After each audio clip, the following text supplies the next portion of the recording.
के लिए पूरे साल में 4 स्पेशल दिन होता है। पहला दिन है 21 मार्च का, दूसरा दिन है 21 जून का, तीसरा दिन है 23 सितंबर का, चौथा दिन है 22 दिसंबर का। क्या होता है इस दिन सर? इस दिन लेती है अर्थ सेल्फी विथ पाउट। क्या लेती है? अर्थ लेती है सेल्फी विथ पाउट। कहने का क्या मतलब सर? होता क्या है कि 21 मार्च को बहुत ही प्रसन्न होती है अर्थ और बोलती है मैं लूंगी सेल्फी विथ पाउट का चैक 21 मार्च के दिन। फिर वही काम करती है 21 जून को, वो बहुत खुश होती है, फिर लेती है सेल्फी विथ पाउट। फिर आती है वो 23 सितंबर का दिन जो है उसके लिए बहुत इंपॉर्टेंट होता है, फिर वो लेती है सेल्फी विथ पाउट। फिर आती है वो 22 दिसंबर को, 22 दिसंबर को अत्यंत बहुत ज्यादा ही प्रसन्न रहती है, तो फिर लेती है सेल्फी और विथ पाउट। हेलो दोस्तों, मेरा नाम है मनदीप कुमार। आप सभी का स्वागत करता हूं इस अल्फा सीरीज में, जिसमें हम लोग डिस्कस करेंगे ज्योग्राफी से रिलेटेड हर एक चैप्टर के वन शॉट लेक्चर। इसके बाद मैं बीटा सीरीज भी लाने वाला हूं, जिसपे मैं हिस्ट्री से रिलेटेड हर एक चैप्टर के वन शॉट लेक्चर को डिस्कस करूंगा। तो आज का जो लेक्चर है दोस्तों, वो कंप्लीट है क्लाइमेट के ऊपर। तो को आज समझेंगे क्लास 10th ICSE का। समझ में आया बात? चलिए, अब हम बात करने वाले हैं क्लाइमेट की दोस्तों। क्लाइमेट की किसकी? क्लाइमेट की। ये जो टर्म है क्लाइमेट, ये बहुत इंपॉर्टेंट टर्म है। ये जो वर्ड है क्लाइमेट, ये बहुत ही इंपॉर्टेंट वर्ड है। का मतलब है, देखिए समझने का, क्लाइमेट और एक वेदर, दो वर्ड हमने सुन रखा है। क्या क्या सुन रखा है? एक तो होता है भैया क्लाइमेट, एक तो होता है वेदर। ये जो दो वर्ड है ना, अपने को कैसा लगता है? चिंटुआ मिंटुआ वाला फीलिंग देता है। मतलब लगते हैं कि जुड़वे भाई हैं। वेदर और क्लाइमेट कैसे लगते हैं हमें? कि एक जुड़वे भाई है, जुड़वे भाई जैसा प्रतीत होता है। वेदर और क्लाइमेट में हम सोचते हैं कि दोनों का मतलब तो एक ही होता है। दोनों का मतलब क्या होता है? मौसम होता है। मौसम, आज का वेदर क्या है वही बोल देते हैं, आज का क्लाइमेट क्या है वही बोल देते हैं। तो मेजर डिफरेंसेस है बाबू इसके अंदर, क्लाइमेट और वेदर के अंदर। पहली बात, क्लाइमेट और वेदर के अंदर डिस्कशन किस चीजों का होता है? जानते हैं हम किस चीजों के बारे में है, पहले उसको समझते हैं। क्लाइमेट और वेदर, चाहे इन दोनों में किसी की बात हो, हम लोग बात करते हैं एटमॉस्फेरिक कंडीशंस।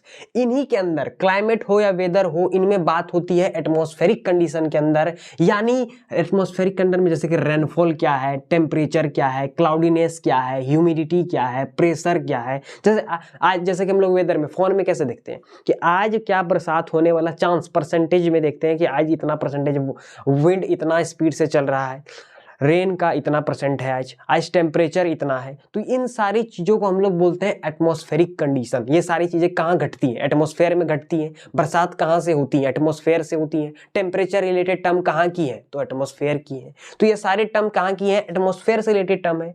जब इन्हीं टर्म का, रेनफॉल, टेम्परेचर, क्लाउडीनेस, ह्यूमिडिटी या प्रेशर का हम लॉन्ग टर्म स्टडी करते हैं, लॉन्ग टर्म मतलब लंबे समय के लिए अध्ययन करते हैं। कितने लंबे समय के लिए सर अध्ययन करेंगे और क्यों करेंगे? समझो, किसी चीज का क्लाइमेट, मान लो इंडिया है, इंडिया में हम देख रहे हैं हर साल रेनफॉल कब आता है, हर साल टेम्परेचर कहां से कहां वेरी कर रहा है, क्या ह्यूमिडिटी रहती है, क्या प्रेशर रहता है हर जगह का। हम एक साल को मॉनिटर करें, एक साल के अंदर में पता चला कि समर सीजन इस टाइम पे आता है, रेनी सीजन इस टाइम पे आता है, विंटर सीजन इस टाइम पे आता है। समर इंडिया में जो रेनी है, रेन जो है, रेन का मतलब आता है वो मतलब जून के टाइम आ जाता है, विंटर इस टाइम में आ जाता है। तो इसको मॉनिटर किए, जब हम इसको मॉनिटर करते हैं मिनिमम 35 ईयर्स के लिए, जब हम इसी चीज को हम लोग देखते देते हैं कि एक साल में ये हुआ, अगला साल वेरी तो नहीं हो गया, इसके अगला साल और वेरी तो नहीं हो गया, इस चीज को हम लोग चेक करते रहते हैं। जब इस लॉन्ग टर्म स्टडी मतलब कि मिनिमम अगर आप 35 साल के लिए उसको स्टडी करते हैं, रेनफॉल, टेम्परेचर, क्लाउडीनेस, ह्यूमिडिटी या प्रेशर किसी भी जगह का, तो उस जगह बात करते हैं क्लाइमेट की। मैक्सिमम इसका कोई लिमिट नहीं है यार, कभी कितनों साल तक, 1000 करोड़ जितना साल तक आप मेजर कर पाए करिए। वेदर क्या मतलब होता है? Short term study, short term study of rainfall, temperature. क्या करते हैं वेदर में? हम क्या देखते हैं, जो फोन में आता है वेदर आता है एक दिन का, डे टू डे। ये डे टू डे मेजर होता है कि आज का टेम्परेचर कितना है, आज पानी पड़ेगा कि नहीं पड़ेगा, आज का ह्यूमिडिटी, प्रेशर, विंड क्या है, स्पीड वगैरह सब देखते हैं। इसका मैक्सिमम एक वीक तक हम लोग लिख सकते हैं, इसमें स्टडी कर सकते हैं। तो ये मेजर डिफरेंस किसमें है? क्लाइमेट और वेदर में। समझ में आया बात? चलिए आगे बढ़ते हैं और समझते हैं। देखिए, किसी भी जगह का क्लाइमेट को डिटरमाइन करने के लिए हमें क्या करना पड़ेगा? इन एटमॉस्फेरिक कंडीशंस के बारे में समझना होगा। इन एटमॉस्फेरिक कंडीशन को रीड करना होगा। समझे, कौन कौन से एटमॉस्फेरिक कंडीशन? जैसे कि रेनफॉल हो गया, जैसे कि ह्यूमिडिटी हो गई, जैसे कि वहां का टेम्परेचर हो गया, वहां का क्लाउडीनेस कैसा है, तो ये सारा होगा किसी भी जगह का टेम्परेचर को डिटरमाइन करने के लिए। साथ साथ में हम लोग पढ़ेंगे कि क्या वो जो चीज है वो फैक्टर्स अफेक्ट कर रहा है इंडियन क्लाइमेट को, इंडिया के क्लाइमेट को फैक्टर्स क्या अफेक्ट कर रहा है उस चीज को भी देखेंगे। जैसे कि पहला लेटीट्यूड है, क्या है हमारे पास लेटीट्यूड। लेटीट्यूड क्या होता है, लेटीट्यूड और लॉन्गिट्यूड जो टर्म है ये क्लास 9th का, आप इसने 9th में पढ़ा होगा।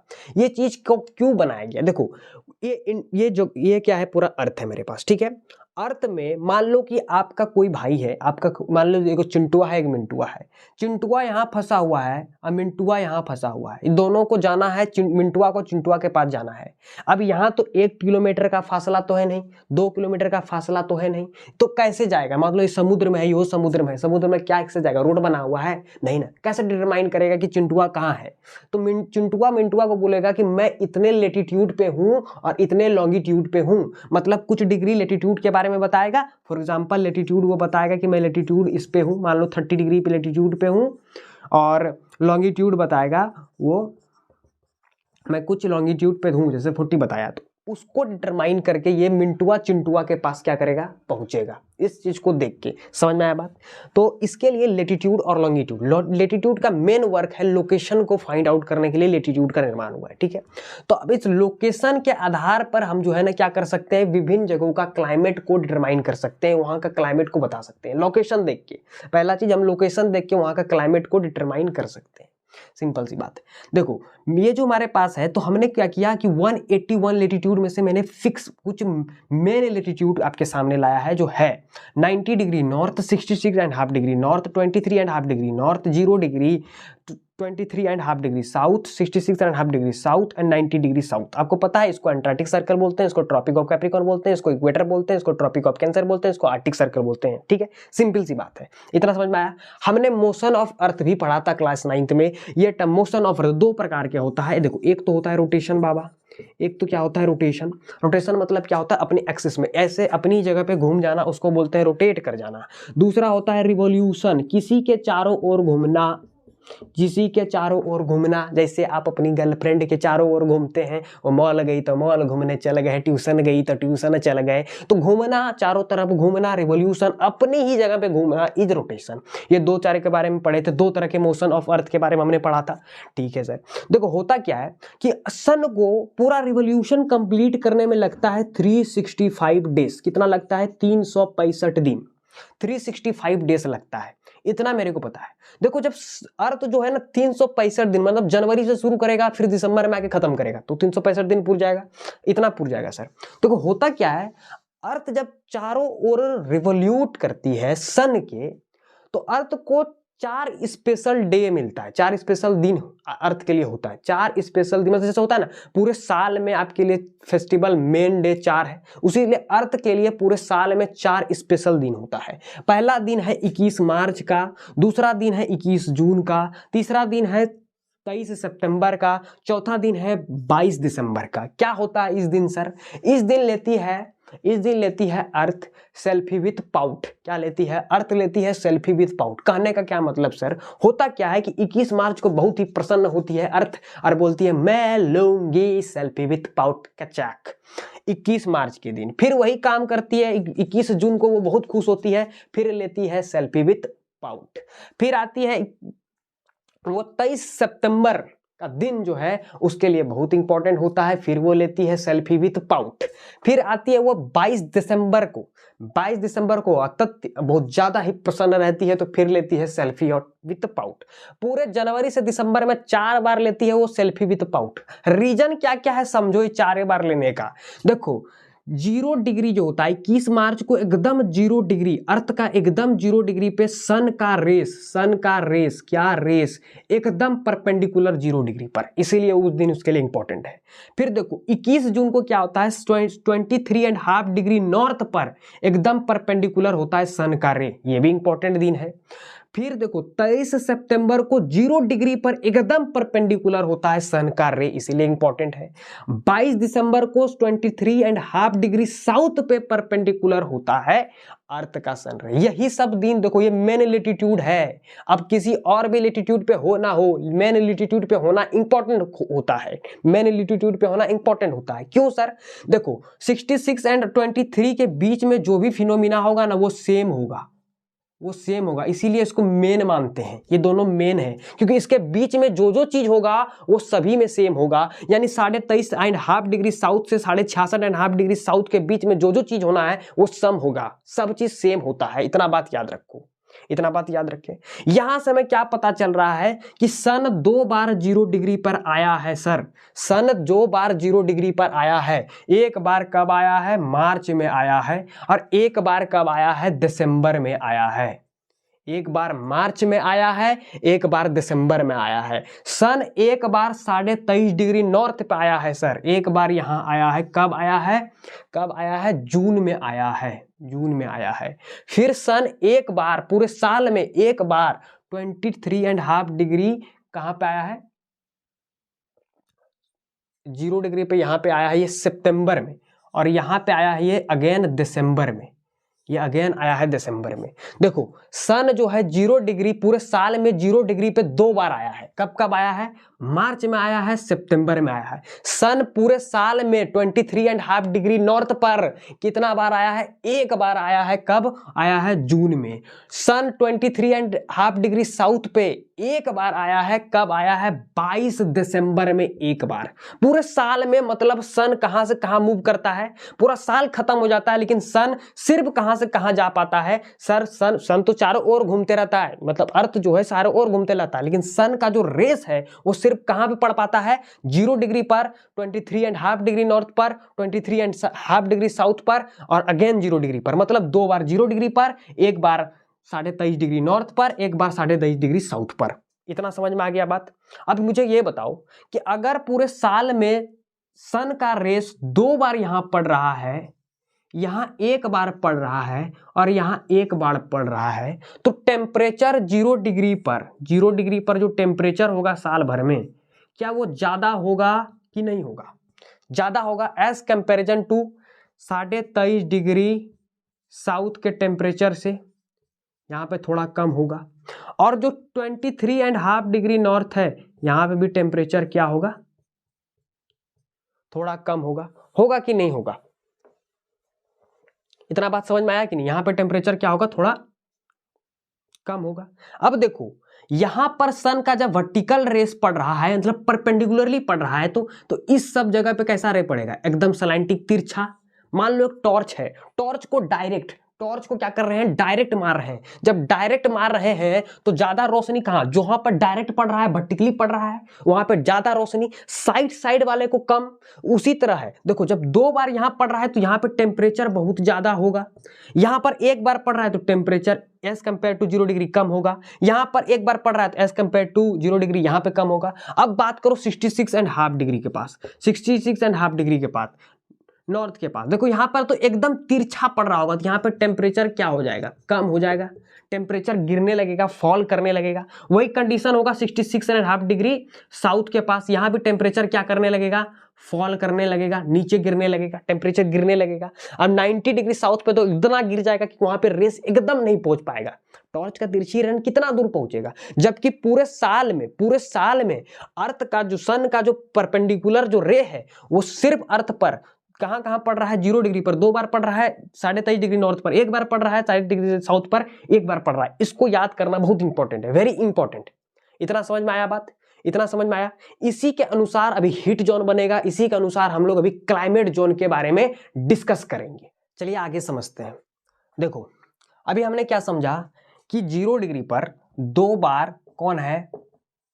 परपेंडिकुलर या वर्टिकल सन है। इस पे एक टाइम है पूरे साल में, इसमें भी एक बार है पूरे साल में, ठीक है। यानी यहाँ का टेम्परेचर ज्यादा है। 0 डिग्री पर टेम्परेचर क्या है? 0 डिग्री पर टेम्परेचर मेरे पास, टेम्परेचर क्या है मेरे पास? टेम्परेचर मेरे पास ज्यादा है। 23.5 डिग्री साउथ पर temperature as compare to this थोड़ा कम है। और 23.5 डिग्री नॉर्थ पर भी कुछ ऐसा है, एज कम्पेयर टू टेम्परेचर थोड़ा कम है। ऐसा है ना, ऐसा है कि नहीं है। इस वजह से 0 डिग्री और 23 देखो 23 डिग्री नॉर्थ से 23 डिग्री साउथ में जो जोन बनता है क्लाइमेट हीट का, वो होता है ट्रॉपिकल जोन। यहाँ पर टोरिड जोन भी बोलते हैं, जहाँ पर मतलब कि हीट एकदम पूरा ज़्यादा है, ज़्यादा, क्योंकि सन देखो यहाँ पर 2 टाइम क्या है, यहाँ पर सन 2 टाइम परपेंडिकुलर हुआ है, वर्टिकल हुआ है पूरे 1 साल के अंदर, तो यहाँ ज़्यादा हीट है। समझ में आया बात। यहाँ 1 टाइम है, तो इसके कंपैरिजन में ई वाला एरिया में थोड़ा क्या है, इससे ज़्यादा राहत है हीट में, तो इसको बोलते हैं टेम्परेट जोन। अब इसमें कोई कॉन्सेप्ट नहीं है, इसको याद रखना होता है, ये नाम है, इसको याद रखना होगा। जब यहाँ पर सैलेंटिक रेस पड़ती है सन की, यहाँ पे एक बार भी सन परपेंडिकुलर नहीं हुआ, इस तरह का जोन बन जाता है पोलर फ्रीज्ड जोन। यहाँ पे एकदम क्या रहता है, बर्फ ही बर्फ, बर्फीला जोन है ये सब।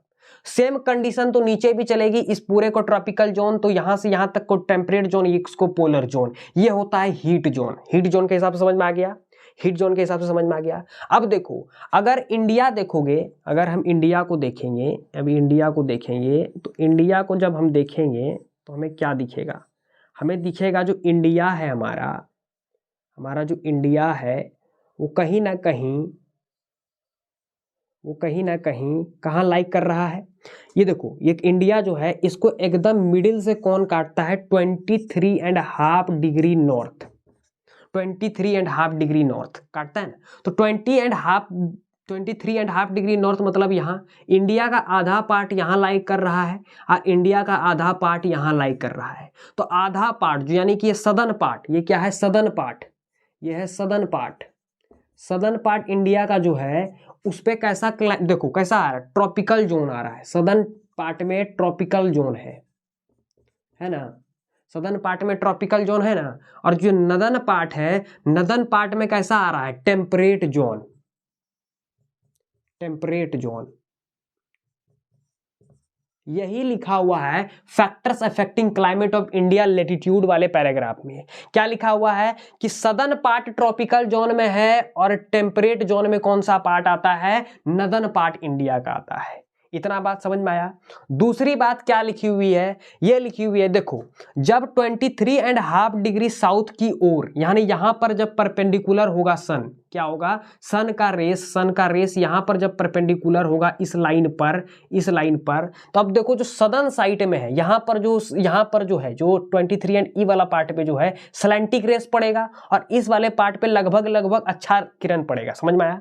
सन देखो, सन यहाँ वर्टिकल है, यहां जब वर्टिकल है तो इस जगह पे रोशनी और इस जगह पे रोशनी का कंपैरिजन करें तो यहाँ पर जो सन का रेस है वो ज़्यादा पहुँच रहा है एज कंपेयर टू यहाँ, ये दिसंबर का टाइम में यहाँ पर सन यहाँ पर पेंडिकुलर होता है। तो यहाँ के हिसाब से देखें अगर, तो देखो यहाँ पर अगर दिसंबर चल रहा होगा, विंटर सीजन हो रहा होगा, तो नदर्न साइड में तो विंटर का ज़्यादा प्रभाव होगा, विंटर यहाँ पे हमें ज़्यादा देखने को मिलेगा, क्योंकि यहाँ पर जो सदर्न साइड में 23.5 डिग्री साउथ में चल गया है सन का रे, यहाँ है, यहाँ तक पहुंचने में दूर है, यहाँ पर थोड़ा ज्यादा रे पहुंच पा रहा है। तो सदर्न साइड क्या होता है, सदर्न साइड को थोड़ा कम विंटर का मतलब ज्यादा विंटर का एहसास नहीं होता है विंटर में भी, यानी दिसंबर के सीजन में विंटर सीजन का उतना एहसास सबको नहीं होता है, जितना यहाँ टेम्परेचर गिरता है वहां इतना नहीं गिरता है, क्योंकि यहाँ पर सैलेंटिक रेस जो है तब फिर भी सन की पड़ती रहती है as compare to northern side. यही बात लिखी हुई है लैटिट्यूड वाले लाइन में। समझ में तो आ गई होगी बात, समझ में तो आ गई होगा, क्योंकि दिसंबर में कहां रहता है सन, इसको देखो 23.5 डिग्री साउथ पे रहता है, 23.5 डिग्री साउथ से यहाँ सैलेंटिक रेस और यहाँ सैलेंटिक रेस, तो यहाँ दूर पड़ेंगे तो यहाँ कम लाइट रहेगा, यहाँ नजदीक पड़ेंगे तो इस साइड तो as compare to northern side, southern side में तो हीट ज्यादा रहेगा, तो विंटर का उतना प्रभाव नहीं पड़ता है। इतना बात क्लियर हो गया, इतना बात क्लियर हो गया। अब देखते हैं क्लाइमेटिक जोन के हिसाब से, तब बताएंगे कि इंडिया का क्लाइमेट लोकेशन के हिसाब से कैसे होता है। देखो हमने क्या किया, ये 0 डिग्री था ना, हमने क्या किया, इस 0 डिग्री के ऊपर 10 डिग्री तक नाप लिया, ऊपर 10 डिग्री तक, नीचे 10 डिग्री तक नाप लिया, हमने अपने मन से नाप लिया। क्या किया, फिर 23.5 डिग्री के ऊपर 10 डिग्री तक नाप लिया, 8 से 10 डिग्री, और नीचे 8 से 10 डिग्री तक नाप लिया। फिर 66.5 डिग्री नॉर्थ में ऊपर 10 डिग्री 8 से नीचे 8 से 10 डिग्री। 23.5 डिग्री साउथ में भी वही किया, ऊपर 10 डिग्री नीचे 10 डिग्री से 8 डिग्री नाप लिया। 66.5 में भी वही करेंगे, ऊपर 10 डिग्री नीचे 10 डिग्री मेजर कर लेंगे।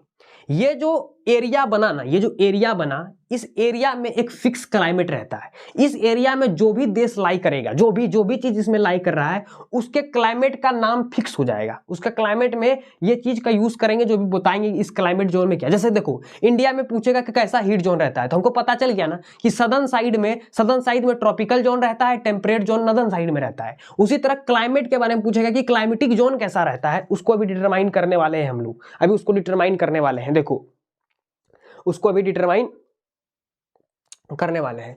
0 डिग्री के पास ये जो है, इसको बोलते हैं इक्वेटोरियल जोन। इसको क्या बोलते हैं? Equatorial zone. क्या बोलते हैं? इक्वेटोरियल, क्योंकि इक्वेटर के पास है, ठीक है। इसको बोलते हैं सब ट्रॉपिकल जोन। क्या बोलते हैं? सब ट्रॉपिकल जोन। सब ट्रॉपिकल जोन इसका नाम है, इसका नाम है। इसको सब ट्रॉपिकल जोन, इसको भी क्या बोलेंगे तब?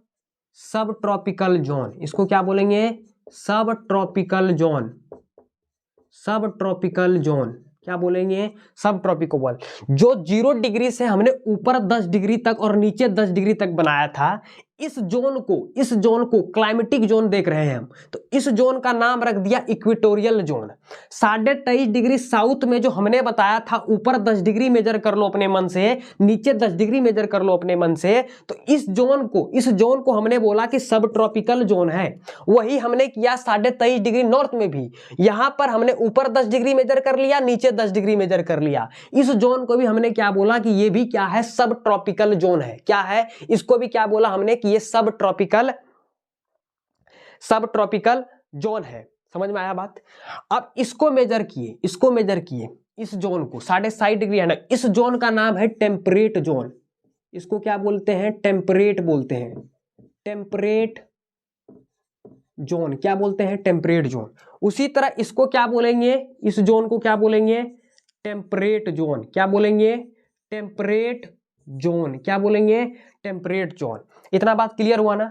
सब ट्रॉपिकल जोन किसको बोलते हैं? 67.5 डिग्री नॉर्थ, 23.5 डिग्री नॉर्थ को बोलते हैं। इतना याद रखना है। देखो, अब यहां पर देखो, इंडिया कहां लाई करता है? इंडिया कहां लाई करता है? इंडिया यहां लाई करता है ना। इंडिया तो कुछ यहां लाई करता है,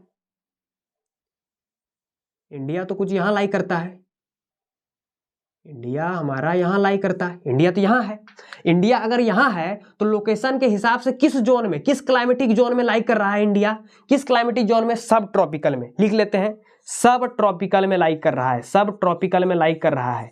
सब ट्रॉपिकल क्लाइमेट जोन में लाई कर रहा है। इतना बात तो याद हो गया कि सब ट्रॉपिकल क्लाइमेट जोन में इंडिया लाई करता है। तो इंडिया का आपने देखा होगा कैसा क्लाइमेट है? सब ट्रॉपिकल। इसके बाद एक चीज इसमें और ऐड होगा, किस तरह का विंड, उसको भी पढ़ेंगे हम लोग। तो इतना तो पता चल गया कि क्लाइमेटिक जोन के हिसाब से इंडिया हैज सब ट्रॉपिकल, क्या? सब ट्रॉपिकल क्लाइमेट। इंडिया हैज सब ट्रॉपिकल क्लाइमेट। इतनी बात तो क्लियर हो गई। ये हो गया कंप्लीट लेटीट्यूड। अब दूसरा फैक्टर पढ़ेंगे, एल्टीट्यूड। चलिए समझते हैं दूसरा फैक्टर जो कि है एल्टीट्यूड। एल्टीट्यूड कैसा फैक्टर करता है क्लाइमेट को डिटरमाइन करने में, इतना समझो। देखो, मेरे को क्या पता है, एक चीज क्वेश्चन है, पहले क्वेश्चन पे थोड़ा ध्यान दो। ये है मेरे पास माउंट एवरेस्ट। क्या है ये? मैंने क्या है? ये माउंट एवरेस्ट है। माउंटेन जैसा दिख भी नहीं आ रहा, चलो ये माउंट एवरेस्ट है, ठीक है, मान लेते हैं माउंट एवरेस्ट है। इसकी अभी ऊंचाई 8,850 मीटर हो गया। पहले 8,848 मीटर था, अभी हो गया 8,850 मीटर। क्यों? देखो, ये माउंटेन्स का फॉर्मेशन प्लेट टेक्टोनिक थ्योरी से होता है, ठीक है। प्लेट टेक्टोनिक थ्योरी पढ़े आप? प्लेट टेक्टोनिक की वजह से होता है। तो हो क्या रहा है कि इंडो ऑस्ट्रेलियन प्लेट धीरे धीरे नीचे को और जा रहा है और यूरेशियन प्लेट उसके ऊपर चढ़ रहा है। तो इंडो ऑस्ट्रेलियन प्लेट नीचे जा रहा है तो यूरेशियन प्लेट उठ रहा है, उसके चलते इसका हाइट बढ़ गया। अभी ये दूसरा टॉपिक है, ठीक है। देखो, मेरा क्वेश्चन यहाँ पे है मित्रों कि आपने देखा होगा कि जो माउंट एवरेस्ट है उसका हाइट 8,850 मीटर है, तब फिर भी यहाँ स्नो कवर्ड रहता है। आपने देखा है? अरे नहीं देखा है क्या? माउंट एवरेस्ट से स्नो ग्लेशियर रहता है, उसी ग्लेशियर के पिघलने से तो यमुना, गंगा ये सब निकली है। तो आपको तो इतना तो आइडिया होगा ही कि ये क्या है? स्नो है, ऊपर पे स्नो रहता है। अब बता, सन के ज्यादा करीब कौन? ये है कि हम लोग यहाँ है घर द्वार वाला सब, यहाँ घर द्वार है, ठीक है। यहाँ पक्का मकान है, स्कूल है, घर द्वार वाला सब। कौन ज्यादा नजदीक है सन का, नजदीक के हिसाब से देखते हैं, थोड़ा लॉजिक लगाते हैं। सन के तो ज्यादा नजदीक तो हमको यही माउंटेन दिख रहा है, ये 8,850 मीटर यानी इतना नजदीक है इसके सन के। तब फिर भी यहाँ का है बर्फ जमा है, और यहाँ इतना दूर होने के बाद भी हम लोग यहाँ गर्मी में जो है ना पंखवा काम नहीं, एसी कूलर सब फेल हो जा रहा है, और यहाँ ग्लेशियर जमा हुआ है जी, तो ससुरा उल्टा काम हो रहा है ना जी। क्या बात है हो, क्या हो रहा है, इसको पकड़ना पड़ेगा ना। आखिर में हो क्या रहा है इसको देखो जी। होता क्या है कि सन से क्या निकलती है, किरणें निकलती हैं, रेस निकलती हैं, चलो रेस निकलती हैं। ये जो रे होती हैं ये इलेक्ट्रोमैग्नेटिक वेव, EM वेव के रूप में निकलती हैं। वेरी गुड, क्या होती हैं फिजिक्स में पढ़ लिया जाएगा। Radio wave, microwave, infrared, gamma, visible rays, ये सारी कॉस्मिक रेस पढ़ लेंगे फिजिक्स में। अब यहाँ पे आए हैं तो EM वेव के फॉर्म में निकलती हैं, इतना तो पता है। सन एक ब्लैक बॉडी रेडिएशन है, कंप्लीट ब्लैक बॉडी है, इसको छोड़ दो, गोली मारो। क्या है, EM वेव से निकलती है, यानी कि रेस निकलती है in the form of EM wave. अब होता क्या है कि टेम्परेचर कैसे बढ़ता है, पहले ये समझो। हम लोग जो यहाँ रहते हैं तो टेम्परेचर कैसे बढ़ जाता है जी, हम लोग को गर्मी लगने लगता है। गर्मी लगने का कारण क्या है, पहले ये समझो।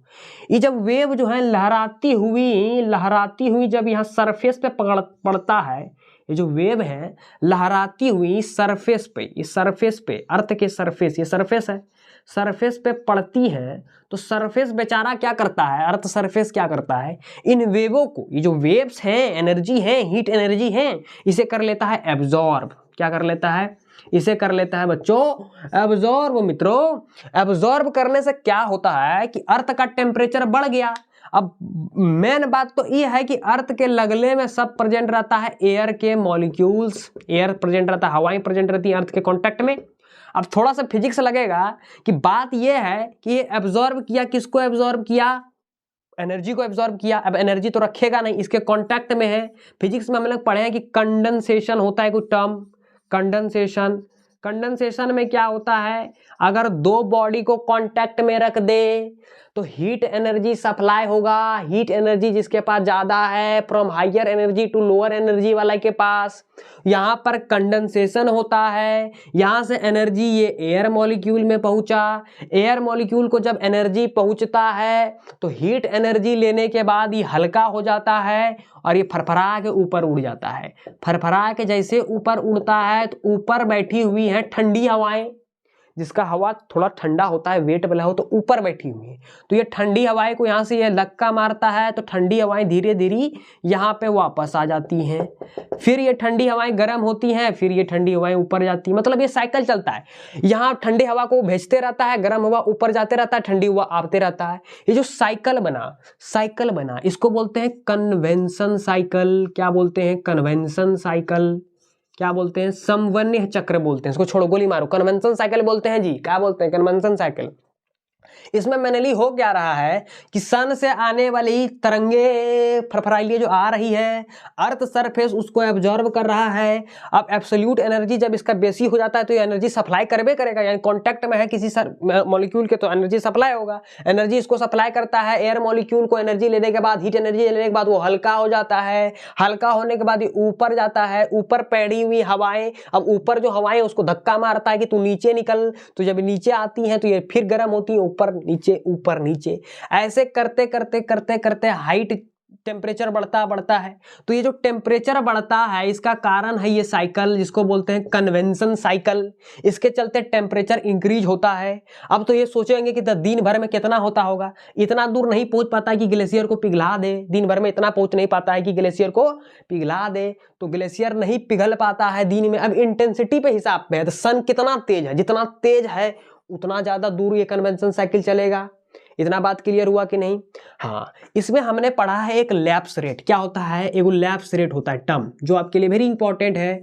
लैप्स रेट को समझने का कोई जरूरत नहीं है। जब आप देखो ये सब फिनोमिना जो होता है, यहाँ पे क्या हो रहा है कि टेम्परेचर जैसे जैसे देखो, टेम्परेचर इनवर्सली प्रोपोर्शनल रिलेशन है एल्टीट्यूड का। क्या एल्टीट्यूड का मतलब क्या सर? कि जैसे जैसे देखेगा कि एल्टीट्यूड बढ़ रहा है तो टेम्परेचर वह घट रहा है ना। टेम्परेचर नहीं घटता तो यहाँ ग्लेशियर नहीं होता।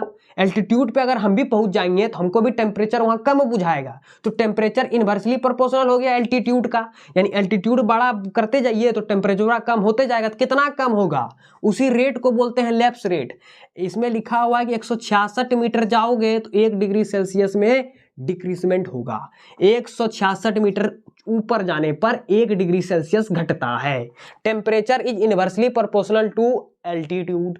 दूसरी बात मैं ये बता दूं आपको, ये जो है क्लाइमेट का फिनोमिना, ये जो क्लाइमेट का होना, वेदर का होना, ये एटमॉस्फेयर के कौन से लेयर में होता है? ये अगर आपसे क्वेश्चन पूछा जाए कौन से लेयर में होता है, तो ये होता है ट्रोपोस्फेयर में। ये सारी फिनोमिना कहाँ होती है? ट्रोपोस्फेयर में।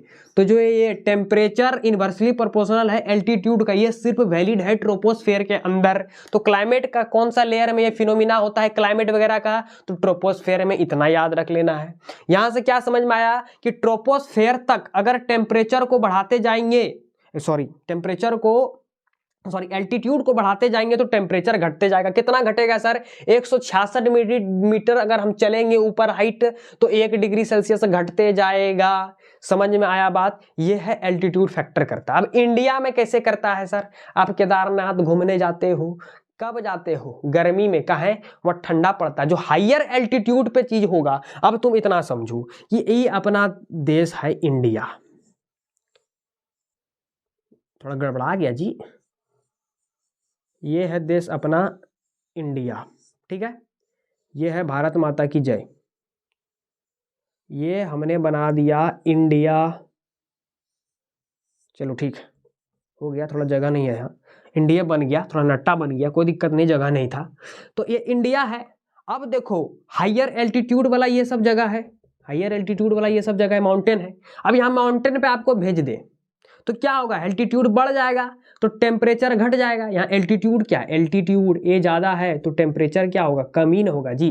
तभी तो आप नैनीताल गर्मी में जाते हो घूमने, केदारनाथ जाते हो घूमने, तो जो एल्टीट्यूड पे है, हायर एल्टीट्यूड पे, वहाँ टेम्परेचर हुआ क्या होगा? कम ना होगा जी, होगा ना। तो यही एल्टीट्यूड फैक्टर करता है, यही एल्टीट्यूड फैक्टर करता है किस केस में? क्लाइमेट के केस में। समझ में आया बात? चलिए आगे देखते हैं। चलिए समझते हैं तीसरा फैक्टर, जो कि है डिस्टेंस फ्रॉम सी या इन्फ्लुएंसेस ऑफ सराउंडिंग सीज। ये भी दो को जो है अलग अलग करके दिया है, दोनों का मतलब एक ही है सर। दोनों सिर्फ वही बताएगा डिस्टेंस फ्रॉम सी से, सी या कोई भी वाटर बॉडी कैसे फैक्टर करता है क्लाइमेट के ऊपर। दोनों का मतलब सराउंडिंग सी मतलब सी के वाटर बॉडीज के बारे में बात होगा, डिस्टेंस फ्रॉम सी मतलब सी या तो वाटर बॉडीज के बारे में बात होगा। दोनों देखी था, खाली फंसाने के लिए दे दिया है। आईसीसी बुक पगला बुक होता है जी, पूरा घुमा फिरा के दे दिया है। चलो बात समझते हैं, होता क्या है पहले इतना समझो। पहले मैं आपको समझाना चाहता हूँ एक चीज जिसको बोलते हैं प्रेशर। आप बताओ कि प्रेशर किसे बोलते हैं? सोचो एक बार, मेरे बोलने से पहले एक बार मन में सोच लो भाई, बता तो सकते नहीं हो वहां से। चलो प्रेशर, प्रेशर क्या होता है? प्रेशर क्या होता है? प्रेशर क्या होता है? Force per unit area, force per unit area को प्रेशर बोलते हैं। Force per unit area, force per unit area मतलब क्या है? जैसे आपके स्कूल बस में सीटें होती हैं 50, लेकिन बच्चे आते हैं उसमें 80, कभी कभी 100, तो बस पे क्या लग रहा है? प्रेशर। क्या लग रहा है? प्रेशर, यानी फोर्स। अब जगह है, एरिया है छोटा, उसमें रह सकता है 50, कम प्रेशर। अब 50 की जगह में भेड़ बकरी जैसा भेज दिए 100, फोर्स बढ़ गया, बस उस एरिया पे फोर्स ज्यादा बढ़ गया तो प्रेशर ज्यादा क्रिएट हो गया, है ना। अब इसको मैं जोर से झेल रहा हूं, नहीं टूट रहा, 10 तो मिलकर टूटेगा तो दीवारों टूट जाएगा, है कि नहीं? वही बात है, फोर्स का ज्यादा किसी एरिया पे, किसी यूनिट एरिया पे, 1 मीटर का एरिया पे, 1 मीटर एरिया है मेरे पास, ठीक है, 1 मीटर एरिया है। इस 1 मीटर एरिया स्क्वायर में ना होता है जी, क्या हमें हम मिला रहा है? 1 मीटर स्क्वायर एरिया पे 4 आदमी मिलके प्रेशर लगा रहा है, फोर्स लगा रहा है। अब फिर 10 आदमी मिलके लगा रहा है, तो एरिया का नाश तो होने हैं, एरिया का नाश तो होने हैं। तो कम एरिया में, एक यूनिट एरिया में कितना प्रेशर लग रहा है, कितना फोर्स लग रहा है, वही प्रेशर है। कितना फोर्स लग रहा है, वही प्रेशर है। इतना बात समझ में आया? इतना बात समझ में आया? दूसरी बात, टेम्परेचर का और प्रेशर का दूर दूर तक बड़ी दुश्मनी है। टेम्परेचर और प्रेशर का बड़ी दूर दूर तक दुश्मनी है। देखो साथ साथ में रहता तो साथ साथ में चलता, लेकिन साथ साथ में नहीं चलता है। टेम्परेचर जो है ना वो इनवर्सली प्रोपोर्शनल होता है प्रेशर का। इनवर्सली मतलब अगर प्रेशर बढ़ा देते हो भाई साहब, अगर आप प्रेशर बढ़ा देते हो, सॉरी टेम्परेचर बढ़ा देते हो तो प्रेशर वह घट जाता है, प्रेशर बढ़ा देते हो तो टेम्परेचर वह घट जाता है। ये इनवर्स रिलेशनशिप होता है इसके बीच में, जो कि आपको याद रखना है। दूसरा इंपॉर्टेंट चीज जो मैं बताना चाहता हूं मित्रों, वो ये बताओ कि हवा क्यों चलती है। आपने तो देखा होगा हवा तो जब मन तब नहीं चलता है कि फोन कर दिए हे पवन देव चलिए चलिए अभी बहुत जरूरी है, अभी तो ठंडा सीजन चल रहा है। आज जो चापाकल में नहाते होंगे वही जानते होंगे, चापाकल में जब नहाने जाइएगा ना ससुरा, तभी पानिया जब तक नहीं ढा रहे हैं तो हवा नहीं चलेगा, एकदम नहीं चलेगा, कसम खा लिया है कि नहीं चलेगा। ससुरा जैसे पानी डाले तखनिए हवा चलेगा, एकदम रूल है, एकदम देखता है पवन देव वहां से कि तुम कखनी पानी डाले और हम कखनी हवा चले। जो चापाकल पे नहाते होंगे वही सब जानते होंगे, एकदम खुले में नहा के देखिएगा, मजा आएगा। गाछ वृक्ष सामने होगा तो और मजा आएगा, आपको देखने को मिलेगा पवन देव का नौटंकी। ठीक है, तो विंड हवाएं चलती कहाँ है इसका जवाब चाहिए मेरे को। तो क्यों सर, मैंने इस पे सोचने पे गया कि विंड आखिर क्यों चलती है, हवाएं चलती क्यों है, क्या रीजन है इसके पीछे का, क्या रीजन है इसके पीछे का, उसको समझते हैं। क्या रीजन होगा सर, क्या रीजन हो सकता है। हवाएं तभी चलेंगी जब प्रेशर में डिफरेंस होगा। हवा कब चलता है, जब प्रेशर में डिफरेंस, उसी को बोलते हैं ग्रेडियंट। जब प्रेशर ग्रेडियंट होगा, प्रेशर में डिफरेंस होगा। कहने का क्या मतलब, एक जगह यहां पे है, यहां पे मान लो ज्यादा प्रेशर है, बहुत सारी हवाएं मिलकर यहां पे प्रेशर लगा रही हैं। इस एरिया में कुछ हवाएं हैं जो प्रेशर लगा रही हैं, यहां पर प्रेशर कैसा ज्यादा हो गया, यहां पर प्रेशर कैसा इसके कंपैरिजन में कम हो गया। तो विंड जो है हमेशा प्रेशर के डिफरेंस से फ्लो होती हैं। जैसे पानी है, टंकी देखे हो, पानी का टंकी जिससे नहाते हो नलका चला के, देखबे ना कि हो गए, टंकी को जमीन पे फ्लोर पे रख देंगे और सेकंड फ्लोर में जाके बोलेंगे पनिया आ जाओ, आ जाएगा जी, नहीं ना आएगा, या उसको वहीं रख दे।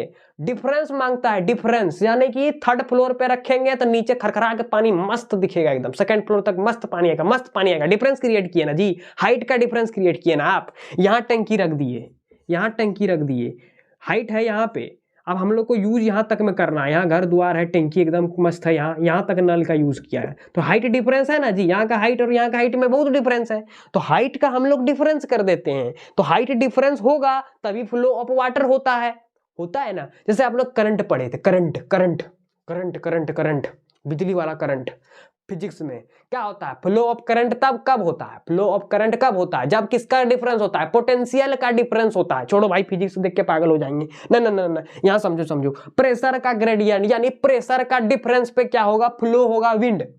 विंड कभी फ्लो होगा जब प्रेशर का डिफरेंस होगा, किसका डिफरेंस होगा, प्रेशर का डिफरेंस होगा। प्रेशर डिफरेंस होगा तभी हवाएं चलती हैं। आप जो हवा देख रहे हो जो मचल मचल के चलती हैं, उनका कारण है प्रेशर का डिफरेंस। कहीं प्रेशर कम है तो कहीं प्रेशर ज्यादा है, अब प्रेशर ज्यादा से ही प्रेशर कम की ओर चलती है ना, है ना। पानी देखो, पानी है टंकी में, वो हाइट पे है, प्रेशर का डिफरेंस, प्रेशर का डिफरेंस हाइट से, हाइट ज्यादा हाइट से कम हाइट की ओर चलेंगी, ज्यादा हाइट से कम ओर। अब नीचे फ्लोर में पानी का टंकी है और हम चाहते हैं सेकंड फ्लोर में पानी पहुंच जाएगा, नहीं पहुंचेगा ना जी, उल्टा कहानी चल रहा है ना। तो हाइयर डिफरेंस, ये जहां हाइयर है वहां से लोअर की ओर चलेगा। तो देखो प्रेशर ग्रेडियंट, तो विंड कहां से कहां चलती है, higher pressure to lower pressure, higher pressure to lower pressure हमेशा विंड चलती है। कहां से चलती है, जैसे वाटर का फ्लो कहां से होगा, हाइयर हाइट से लोअर हाइट में है। इलेक्ट्रॉन का फ्लो जो करंट जानते थे तो उसका फ्लो कैसे होता था, हाइयर पोटेंशियल डिफरेंस से लोअर पोटेंशियल डिफरेंस। उसी तरह कोई भी चीज का फ्लो कब होता है, हाइयर डिफरेंस से लोअर डिफरेंस। तो यहाँ पे विंड कब चलेगी, जब प्रेशर में डिफरेंस होगा। प्रेशर में डिफरेंस तो किधर किधर विंड चलेगी, हाइयर प्रेशर से लोअर प्रेशर की ओर विंड चलती है। बात खत्म, कहानी खत्म, इतनी बात खत्म चल गई कि आखिर विंड क्यों चलती है। कहानी समझ में आया ना। हाँ, अब देखो कुछ कहानी आपको समझाते हैं, हम कहानी समझाते हैं। यह है डे टाइम, ये है डे टाइम। अब देखो हमारे पास जो हम जो जमीन खरीदे हैं एकदम चमाचम, वो थोड़ा समुद्र जो है एकदम समुद्र के थोड़ा किनारे है, मतलब एकदम समुद्र में नहीं खरीदे हैं, थोड़ा डिस्टेंस है, तो समुद्र के आसपास ही खरीदे हैं। तो डे टाइम में क्या सिचुएशन वहां रहता है और नाइट टाइम में क्या रहता है, थोड़ा सा देखते हैं, ठीक है, थोड़ा सा देखते हैं। अब होता क्या है, देखो अब इस चीज को समझने के लिए कि डे टाइम और नाइट टाइम में क्या सिचुएशन वहां रहता है, इस चीज को हम आपको समझाएंगे। पहले बात, एक चीज आपने पढ़ा है क्या, एक चीज आपने पढ़ा है क्या, इसको बोलते हैं HCHSC, इसको बोलते हैं specific heat capacity, specific heat capacity.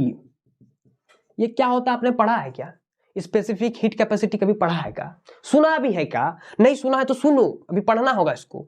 Specific heat capacity होता है द एनर्जी रिक्वायर्ड, क्या, energy required to raise temperature by 1 degree Celsius, क्या, एनर्जी रिक्वायर्ड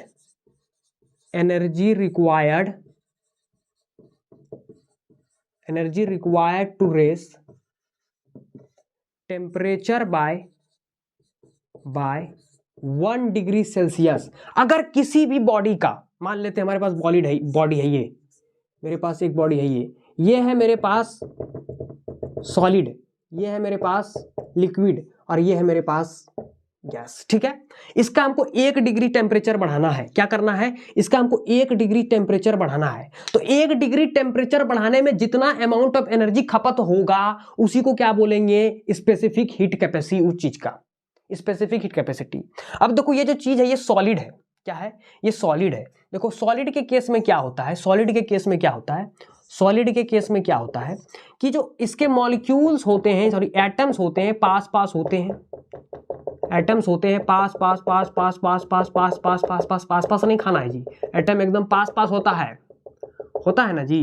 अब मानो इसको जब हम हीट सप्लाई करेंगे, क्या करेंगे, हीट को सप्लाई कर देते हैं, हीट दे दिए, हीट सप्लाई किए इस पे, जब हीट देंगे इसमें, हीट देंगे, जब इसके क्या है एटम्स पास पास पास पास हैं, तो क्या होगा, हीट जो है आसानी, इसको देंगे तुरंत इसको सप्लाई करेगा, ये इसको सप्लाई करेगा, ये इसको तुरंत सप्लाई होगा। तो आप क्या देखोगे कि सॉलिड चीज जो है ना जल्दी गर्म हो जाता है, वार्म अप का मतलब होता है गर्म होना, वो जल्दी ही गर्म हो जाएगा, वो जल्दी मतलब कि फटाफट, और वो ठंडा, कूल डाउन, क्या, कूल डाउन, वो कूल डाउन भी क्या हो जाएगा, एकदम फास्टली, एकदम फास्ट से, क्योंकि देखो उसके एटम से सटे, तो जैसे हीट दोगे तो हीट तुरंत वाइब्रेशन के थ्रू ट्रांसफर होगा, फटाफट ट्रांसफर करके तुरंत गर्म कर लेता है अपने आप को, एकदम उत्तेजित हो जाता है।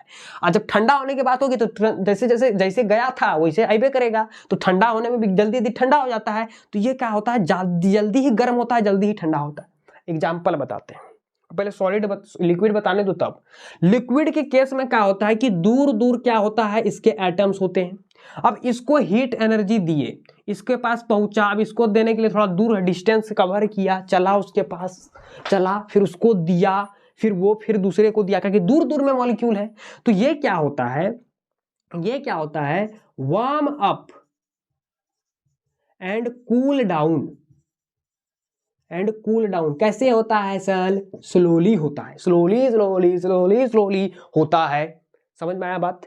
देखो गैस खाना वाना बनाया तो नहीं हो, पानी तो गर्म करबे नहीं किया होगा जी। देखो पानी को गर्म करना, ठीक है, एक साइड में चूल्हा का एक साइड में लोहा ले लेना, उसको गर्म करना। देखना पानी को गर्म करने में ज्यादा देर तक गैस जलाना पड़ा कि लोहा को गर्म करने में। लोहा को जैसे डालोगे ना, ऐसे गैस करोगे, देखो फट से गर्म हो जाएगा, बाप रे बाप, तुरंत। अब पनिया गर्म होने में टाइम लगता है, तो इसीलिए कहते हैं कि पानी लिक्विड चीज जल्दी गर्म नहीं होता है, ना ही जल्दी ठंडा होता है।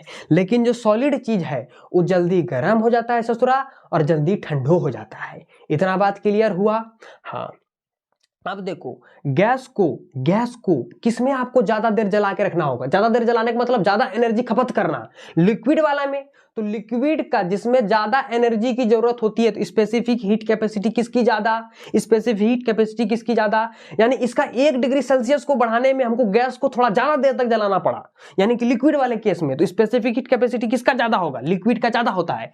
तो लिक्विड का जो स्पेसिफिक कैपेसिटी होगा, लिक्विड का SSC वो ज्यादा ही होगा, किसके कंपैरिजन में, सॉलिड के। एक सॉलिड में देखते हैं तुरंत एक डिग्री सेल्सियस बढ़ाने में तुरंत गैस जलाएं फट से हो गया, तो इसका स्पेसिफिक कैपेसिटी क्या होगा, एज कंपेयर टू, इसका अगर ज्यादा है तो इसका एज कंपेरिजन कम होगा। इतना बात तो क्लियर होगा। इसका कहने का मतलब है कि सॉलिड को अगर हीट देंगे, सॉलिड को टेम्परेचर दिया जाए, यानी सॉलिड को हीटअप किया जाए, तो वो तुरंत ही हीट को, एनर्जी को अब्सॉर्ब कर लेता है, और वो हीट देना बंद कर दे तो वो तुरंत है स्लो, मतलब कि अपने आप को कूल डाउन भी तुरंत कर लेगा। यही मतलब हुआ इतना समझाने से, समझ में आया बात, यही था स्पेसिफिक हीट समझाने का। अब देखो डे टाइम में क्या है, सन महाराज है, डे टाइम में तो सन महाराज एकदम चकाचक चकाचक चकाचक देख रहे हैं एकदम। तो सन डे टाइम में क्या होता है, ये है लैंड, ये क्या है लैंड, ये क्या है सी, ये क्या है सी। अब होता क्या है डे टाइम में, टेम्परेचर आया, टेम्परेचर तो इसको भी मिल रहा है, मतलब हीट एनर्जी इसको भी मिल रहा है, इसको भी मिल रहा है, इसको भी मिल रहा है। डे टाइम में क्या होगा, टेम्परेचर मिला तो लैंड ज्यादा गर्म होगा, क्योंकि इसका स्पेसिफिक हीट कैपेसिटी, इसको स्पेसिफिक हीट कैपेसिटी इसका कम है, तो एनर्जी ये फटाफट लेगा, जल्दी गर्म होगा, इसका टेम्परेचर क्या हो गया, ज्यादा होगा। और जहां देखो सी क्या है, वो लिक्विड है, धीरे धीरे गर्म होगा, तो इसका टेम्परेचर क्या होगा, एज कंपेयर टू किसका, सॉलिड का, कम होगा। देखो टेम्परेचर जहां ज्यादा होता है प्रेशर वहां कम होता है, अभी तुरंत पढ़े तो प्रेशर यहां कम होगा, टेम्परेचर यहां कम है तो प्रेशर यहां ज्यादा होगा। अब बताओ हवा किधर फ्लो करेगा, प्रेशर का डिफरेंस तो हो गया सर, यानी पक्का हवा चलने वाला है। अब हवा किधर को चलेगा, अब हवा हाइयर प्रेशर से लोअर प्रेशर मार दिया छलांग हवा ये से ऐसे। अब बताओ हवा ऐसे अगर चलेगा तो हवा यहां से ठंडी ठंडी पानी को, पानी जो है ठंडा ठंडा मॉइस्चर उठाएगा और लैंड में देगा, हमें यहाँ कूलिंग इफेक्ट मिलेगा। क्या मिलेगा, कूलिंग इफेक्ट मिलेगा। समझ में आया, डे टाइम में भी कूलिंग इफेक्ट मिल रहा है इतना टेम्परेचर होने के बावजूद। अब यहाँ समझो नाइट टाइम, अब समझो नाइट टाइम, अब चल गए शनिदेव अपने छुट्टी पे, यहाँ नहीं है सनफन। अब देखो यहाँ होगा ससुरा क्या, इतना समझो होगा क्या, इसका टेम्परेचर हो जाएगा ज्यादा। क्यों हो जाएगा टेम्परेचर ज्यादा सर, क्योंकि ये ठंडा तो धीरे धीरे होगा जी, क्योंकि जब सन चल गया तो इसको एनर्जी मिलना बंद हो गया, ये तो तुरंत एकदम नरमा जाएगा, इसका टेम्परेचर हो जाएगा कम, इसका टेम्परेचर हो जाएगा कम, जिसका टेम्परेचर कम उसका प्रेशर ज्यादा, जिसका टेम्परेचर कम उसका प्रेशर ज्यादा, इसका प्रेशर कम, इसका प्रेशर कम। अब क्या होगा, प्रेशर का डिफरेंस अगेन, अभी फिर मौका मिल गया पवन देव को, फाड़ देगा वो, पवन देव को मौका मिला, फिर वो यहां से इधर छलांग मारा, इधर से इधर छलांग मारा। अब क्या होगा, यहां से जैसे पवन देव चलेगा, जो भी छोटा मोटा हल्का फल्का गर्मी जो जब जमीन में बचा था, गर्मी जो बचा था वो हवा ससुरा लेके उड़ा के लेके गया यहाँ समुद्र में, उसको दहन कर दिया, फिर ये ठंडा हो गया। साला दिन में भी ठंडा रात में भी ठंडा, यानी गर्मी यहाँ नहीं बुझाएगा कितनो गर्मी होगा। तो इसीलिए कहता है कि जो जगह सी के किनारे है, समुद्र के किनारे है, टेम्परेचर ज्यादा रहो कम रहो, वहां का टेम्परेचर मॉडरेट रहता है, मॉडरेट मतलब बीच में रहता है, कहां रहता है, मॉडरेट रहता है। इतना आपको याद रखना है कि इस जगह पे टेम्परेचर क्या रहेगा, मॉडरेट रहेगा। कहां रहेगा, जो जगह समुद्र के किनारे हो, सी के किनारे हो वहां पे। तो ये है डिस्टेंस फ्रॉम सी या इन्फ्लुएंसेस फ्रॉम सराउंडिंग। देखो पूरा क्या है, इंडिया क्या है, पूरा इधर Bay of Bengal, Arabian Sea, Indian Ocean से घिरा हुआ है, पूरा सदर्न साइड, तो सदर्न साइड को उतना गर्मी बुझाएगा जी, काहे बुझाएगा, इधरों से साला मस्त एकदम चल रहा है ना, ये काम होते जा रहा है वहां पे। जब ये काम हो रहा है तो उसको ठंडा नहीं, उतना गर्मी नहीं ना बुझाएगा जी, तो मस्त रहता है, मस्त जीवन सब बिताता है। सबसे खराब कौन है, सेंट्रल इंडिया में रहने वाला, बिहार झारखंड, ये सब का कुछ इज्जत नहीं है जी सबका। समझ में आया बात। तो ये है डिस्टेंस फ्रॉम सी कैसे इफेक्ट करता है। चलिए अब आगे बढ़ते हैं, चलिए अगला फैक्टर समझते हैं, जो कि है ओशियन करंट। ओशियन एक्चुअली आपके बुक में नहीं दिया हुआ एल नीनो इफेक्ट करके, ठीक है। अगर इसको आप समझना चाहते हैं तो ओशियन करंट के बारे में थोड़ा जानना होगा, because this is current only, this is warm current. समझ चाहते हैं कि ओशियन करंट होता क्या, पहले करंट समझो क्या होता है। Very difficult term this current, समझने में माथा दर्द हो जाता है सब चीज को। अरे फिजिक्स नहीं पढ़ा था तुम लोग तो अभी दिक्कत होने हैं। करंट क्या होता था, कब जब कोई चीज, समझो इतना बात, जब कोई चीज एक सर्टन डायरेक्शन में फ्लो करे, सर्टन डायरेक्शन मतलब जिसका डायरेक्शन फिक्स हो, क्या हो, जिसका डायरेक्शन फिक्स हो, डायरेक्शन क्या हो, एकदम फिक्स है जी, वो इधरे मूव करबे करेगा, एक सर्टन डायरेक्शन। अब ये नहीं कहूँ झमर झमर एने चल गया, कभी झमर झमर एने झमका के चल दिया, ऐसा नहीं, एकदम फिक्स डायरेक्शन इसमें चल रहे हैं तो एकदम इस फिक्स डायरेक्शन में चल रहे हैं। अगर इसी में चल रहे हैं तो इसी फिक्स डायरेक्शन को लेकर चलेंगे, है नहीं कि कभी यहाँ चल दिए, कभी इधर से चल दिए, कभी इधर से चल दिए। एक फिक्स्ड डायरेक्शन से चलना है, जहां पर डायरेक्शन एक सर्टेन डायरेक्शन बना के चलते हैं, एक पर्टिकुलर फिक्स कर देते हैं, डायरेक्शन मेरा फिक्स है, फ्लो हम करेंगे वही डायरेक्शन पर। कोई चीज अगर फ्लो करता है एक फिक्स्ड डायरेक्शन से, सर्टेन डायरेक्शन से, उसको हम लोग करंट बोलते हैं। क्या? जहां पर डायरेक्शन क्या होता है, फिक्स कर लो, डायरेक्शन को आप सर्टेन बना लो, सर्टेन मतलब फिक्स कर लो, उसी डायरेक्शन से हमको जाना है तो उसको बोलते हैं करंट। क्या बोलते हैं? करंट। ओशियन करंट, ओशियन में क्या क्या क्या एक सही डायरेक्शन में चलेगा कोई चीज, क्या ओशियन से क्या डायरेक्शन में, एरोप्लेन उड़ेगा ओशियन में, ओशियन से एरोप्लेन चलेगा कि हवा चलेगा, क्या चलेगा ओशियन में? ओशियन में पानी न रहता है जी, कौन चलेगा? पानी चलेगा। ओशियन टर्म क्या है जी? पानी, वाटर बॉडी, वाटर से रिलेटेड टर्म है ना।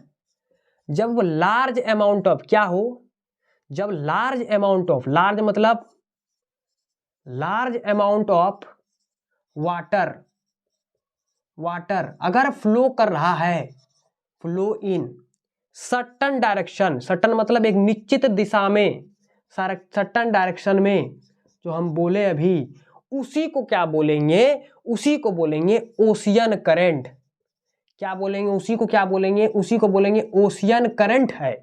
ओशियन करंट मतलब मानो कि मेरा ओशियन है, ये ओशियन से देखे कि लार्ज अमाउंट ऑफ पानी जो है इधर निकल रहा है, क्या निकल रहा है? लार्ज अमाउंट ऑफ पानी एक सर्टेन डायरेक्शन में इधर फ्लो कर रहा है, तो इसको बोलेंगे कि ये क्या निकला? ओशियन में से निकला करंट। क्या निकला? करंट। अब ये ओशियन करंट दो प्रकार के होते हैं मित्रों, ओशियन करंट होता है दो प्रकार का, ये ओशियन करंट दो प्रकार का होता है। अब देखो, हो सकता है कि जो लार्ज अमाउंट ऑफ पानी निकला ससुरा, वो गर्म पानी निकले। कहाँ निकले? गर्म पानी निकले, वो तो सकता ही है, हीट के टेम्परेचर से गर्म नहीं हो। ये क्या निकल सकता है? हो सकता है वार्म करंट निकले। क्या निकले? वार्म करंट निकले। नहीं निकल सकता है? निकल सकता है।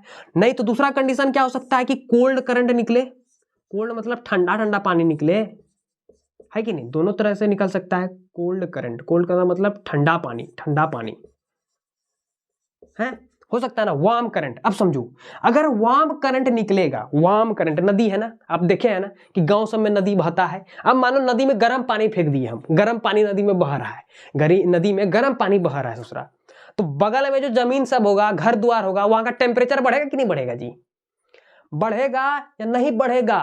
टेम्परेचर बढ़ेगा, क्योंकि वहां से चल रहा है वार्म करंट।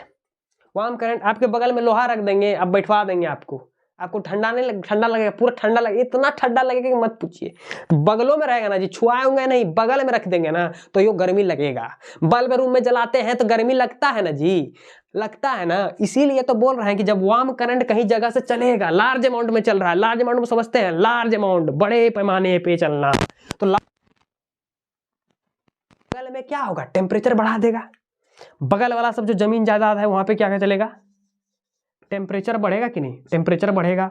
अगल बगल क्या करेगा? टेम्परेचर बढ़ा देगा, बढ़ा देगा ना जी। ठंडा पानी चलेगा तो टेम्परेचर घटा देगा। अब हम नदी है, नदी में बर्फ वाला पानी दे देंगे, बर्फ वाला, अगल बगल भी ठंडा ना कर देगा जी, तो टेम्परेचर घटा देगा। ये क्या करेगा? टेम्परेचर को घटा देगा। अगल बगल जितना जोन जोन बगल में चलेगा वहां का टेम्परेचर घटेगा। घटेगा कि नहीं घटेगा? घटेगा। सिंपल सी बात है। अब देखो, जहां टेम्परेचर बढ़ता है, आप है ना, आप जहां पे होंगे अभी, वहां का टेम्परेचर बढ़ा देंगे। आपके बगल में नदी, पोखर, पहाड़ है, ठीक है, नदी सब है। टेम्परेचर बढ़ने से क्या होता है? इवापोरेशन होगा कि नहीं? मान लेते हैं पनिया है, टेम्परेचर और बढ़ रहा है, जब बढ़ जा रहा है तो पानी सब कहां जाएगा? इवापोरेशन क्या होगा? बढ़ेगा। इवापोरेशन रेट बढ़ेगा कि नहीं? इवापोरेशन रेट बढ़ने का मतलब पानी वाटर वेपर में कन्वर्ट होगा। ये तो बच्चा में पढ़ा होगा जी, इवापोरेशन नहीं पढ़ा है? पढ़वे क्या होगा कि जब वाटर साइकिल नहीं पढ़ा है कि वाटर बॉडी से जब टेम्परेचर सन बढ़ाता है तो वाटर वेपर के फॉर्म में जाता है, तो वाटर का वाटर वेपर बनना ही इवापोरेशन होता था। ऊपर जाता है वाटर वेपर, तब ये वाटर वेपर जमा होता है तो बादल बनता है, फिर ये बादल फटता है तो पानी पड़ता है। ये तो बच्चा का कहानी है। तो यही कहानी यहाँ पे भी है कि इवापोरेशन हुआ यानी कि वाटर वेपर बढ़ा। क्या बढ़ा? वाटर वेपर, वाटर वेपर बढ़ना मतलब ह्यूमिडिटी का बढ़ना। किसका बढ़ना? ह्यूमिडिटी बढ़ेगा। अब ह्यूमिडिटी बढ़ गया, समझो हम क्या बोले, ह्यूमिडिटी क्या होता है, इतने में माथा दर्द हो गया बहुत को का।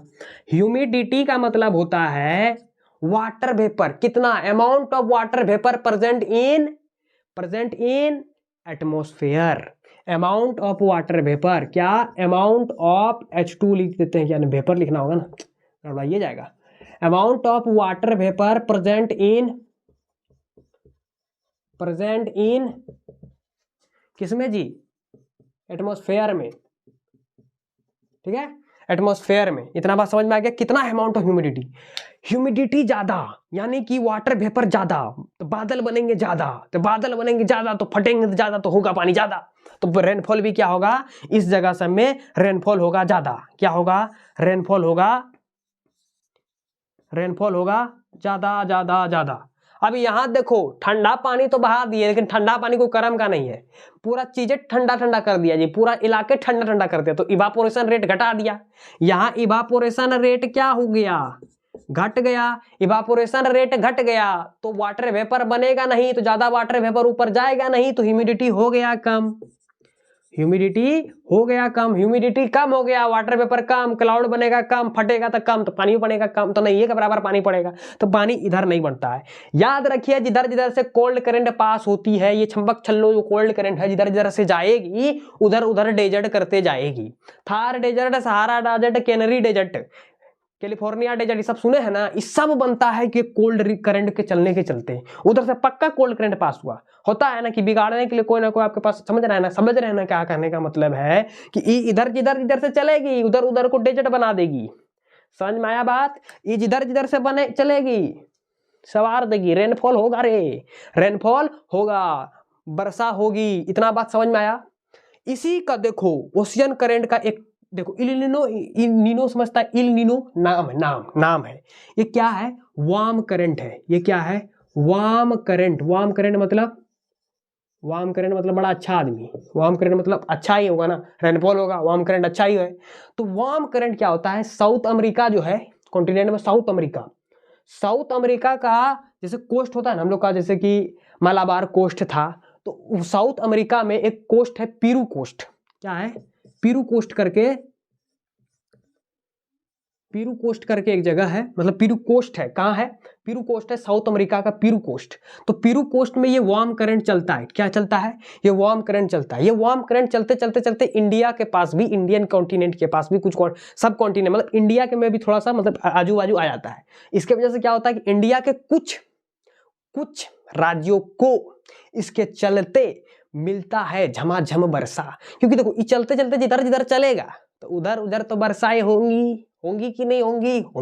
तो पीरू करंट साउथ अमेरिका से चलते चलते इंडिया में घुस जाता है, इंडिया के पास आसपास आजू बाजू आ जाता है, जिसके चलते जिधर जिधर आजू बाजू जाती उधर उधर वर्षा होती, क्योंकि ये वार्म करंट होती। समझ में आया बात? तो वार्म करंट इल नीनो है, तो इल नीनो इफेक्ट कहने का मतलब इल नीनो का प्रभाव भारत में क्या था? ये था कि गलती से ये क्या हो जाती है, धीरे धीरे इंडिया के पास आजू बाजू आ जाती है, जिसके वजह से क्या होता है, वार्म करंट है तो इवापोरेशन कराएगी, ह्यूमिडिटी बढ़ेगा, ह्यूमिडिटी बढ़ने से रेनफॉल होगा, तो कुछ राज्यों में रेनफॉल हो जाता है इसके चलते। बात खत्म, ये खत्म। चलिए अब नेक्स्ट फैक्टर पे चलते आगे बढ़ते हैं। अभी जो समझेंगे, अब हम मानसून के बारे में समझेंगे। देखो आपने सोचा होगा कि सर इतने फैक्टर्स, अभी तो और फैक्टर्स बाकी थे, जैसे वेस्टर्न डिस्टर्बेंसेस आपने बताया नहीं, जेट स्ट्रीम आपने नहीं बताया सर, वेरिड रिलीफ क्या होता है? Physical features. अब फिजिकल फीचर का अप्रियंस कब समझोगे? जब हम मानसून के बारे में समझेंगे, ठीक है। हिमालय कैसे क्या कर रहा है, वो मानसून को जब तक नहीं समझेंगे उसको नहीं समझ सकते। तो वेस्टर्न डिस्टर्बेंसेस और वेरिड रिलीफ मतलब फिजिकल फीचर्स, पहाड़ पर्वत के चलते क्या क्लाइमेट पे इफेक्ट पड़ता है, वो उसको वेरिड रिलीफ करके बोलते हैं, ठीक है। रिलीफ मतलब वही होता है, समझे। और बचा एक वेस्टर्न डिस्टर्बेंसेस, तो उसको समझेंगे। जब तक ये समझ लेते हैं, मॉनसून समझेंगे तो वो भी समझ में आसानी से आएगा। समझो मॉनसून क्या, मॉनसून का सीधा सीधा मतलब, जब भी वर्ड समझो सुनो मॉनसून, डरने का नहीं।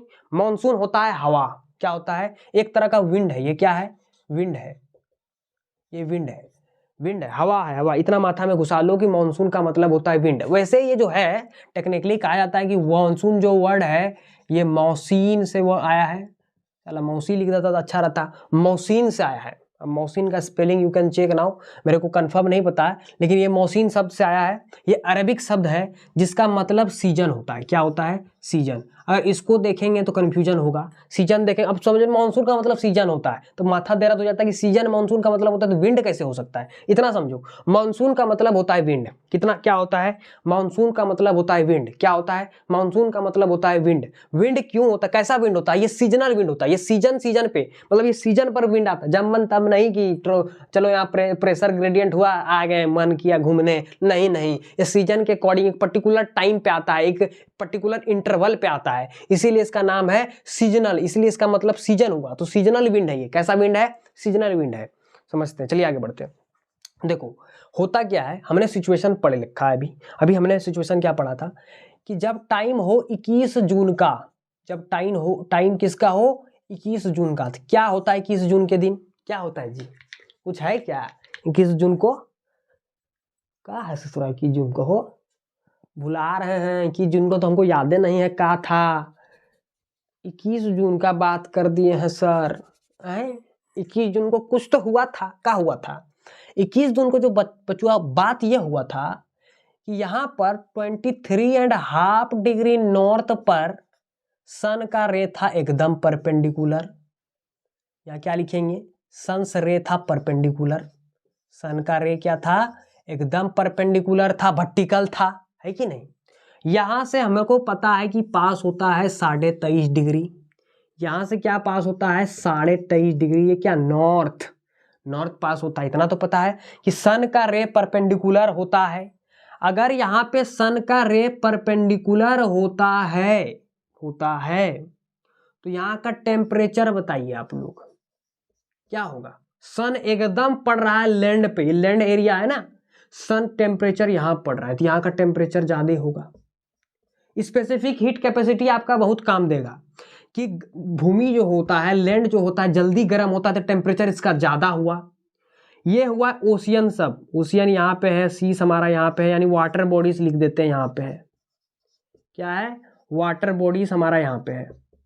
वाटर बॉडीज हमारा यहाँ पे भी है। वाटर बॉडीज हमारा यहाँ पे भी है। तो होता क्या, यहाँ का टेम्परेचर ज्यादा होगा तो यहाँ पर प्रेशर तो 100% कम होगा। प्रेशर तो 100% कम होगा। ये ओशन में क्या होगा कि टेम्परेचर एज कंपेयर टू वहां का, यहाँ टेम्परेचर कम होगा एज कंपेयर टू यहाँ। तो यहाँ प्रेशर क्या होगा? प्रेशर इन्वर्सली रिलेशन है, हमने पढ़ रखा है, तो यहाँ प्रेशर तनतनवा के बढ़ जाएगा। हमें एक चीज पता है कि जहां प्रेशर का ग्रेडियंट हुआ, जहां प्रेशर का ग्रेडियंट का मतलब होता है डिफरेंस होना, जहां प्रेशर का ग्रेडियंट हुआ वहां विंड करेगा फ्लो। विंड करेगा फ्लो या तो ब्लो, जो भी बोलना है वो करेगा, पक्का विंड ब्लो करेगा। अब बात है कि प्रेशर ग्रेडियंट है तो विंड चलेगा तो जरूर, मतलब कि पवन देव उड़ेंगे तो जरूर। अब उड़ेंगे तो वो हायर प्रेशर से लोअर प्रेशर की ओर उड़ेंगे, यानी हवाएं जो है इधर से इधर की ओर चलेगी, इधर से इधर की ओर चलेगी। 100% है, ये सिचुएशन समझो पहले। इधर से इधर की ओर चलेगी मतलब कि सी टू लैंड की ओर, यानी प्रेशर ग्रेडियंट से जो विंड देवता है वो लैंड टू सी चलेंगी। गड़बड़ा गया जी। सी टू लैंड चलेंगी, सी टू लैंड, क्योंकि यहां पर है प्रेशर ज्यादा, यहां पर है प्रेशर कम, तो हायर प्रेशर से लोअर प्रेशर की ओर ये सिचुएशन बनेगा कि नहीं बनेगा? अब देखो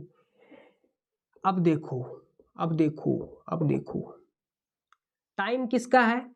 टाइम है 21 जून। 21 जून का टाइम है। इस टाइम क्या रहता है? इंडिया में रहता है समर, नहीं रहता है जी। इंडिया में क्या रहता है? समर।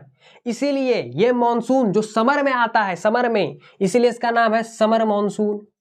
क्या? ऐसी हवाएं जो समर में घुसती है इंडिया में, उसको समर मॉनसून। इतनी बात तो क्लियर हो गई। यहां पर मेरे को क्या लग रहा है कि हवा कैसे की ओर चलेगा? प्रेशर डिफरेंस है, हवाएं ऐसे चल रही हैं। इसको थोड़ा अच्छे से कर देता हूं। हवाएं ऐसे चल रही हैं, हवाएं कुछ ऐसे चलेंगी, हवाएं कुछ ऐसे चलेंगी ना, हवाएं कुछ ऐसे चलेंगी, हवाएं कुछ ऐसे चलेंगी ऐसे। अब देखो हमारे को क्या पता है, ये होता है नॉर्थ, ये होता है साउथ, सब निकालने सिखा रहे हैं। देखो यहाँ ये होता है ईस्ट, ये होता है वेस्ट, ये होता है। अरे कंटाप मारेंगे। ये देखो बहुत बच्चा का प्रॉब्लम क्या, देखो इधर वेस्ट बंगाल होता है ना सर, इसीलिए ये वेस्ट होता है ना। तो वेस्ट बंगाल कहाँ बोलते हैं अगर वेस्ट नहीं होता है तो? गलत पढ़ाते हैं आप। अगर वेस्ट नहीं होता, अगर ये वेस्ट नहीं है तो वेस्ट बंगाल क्यों बोलते हैं?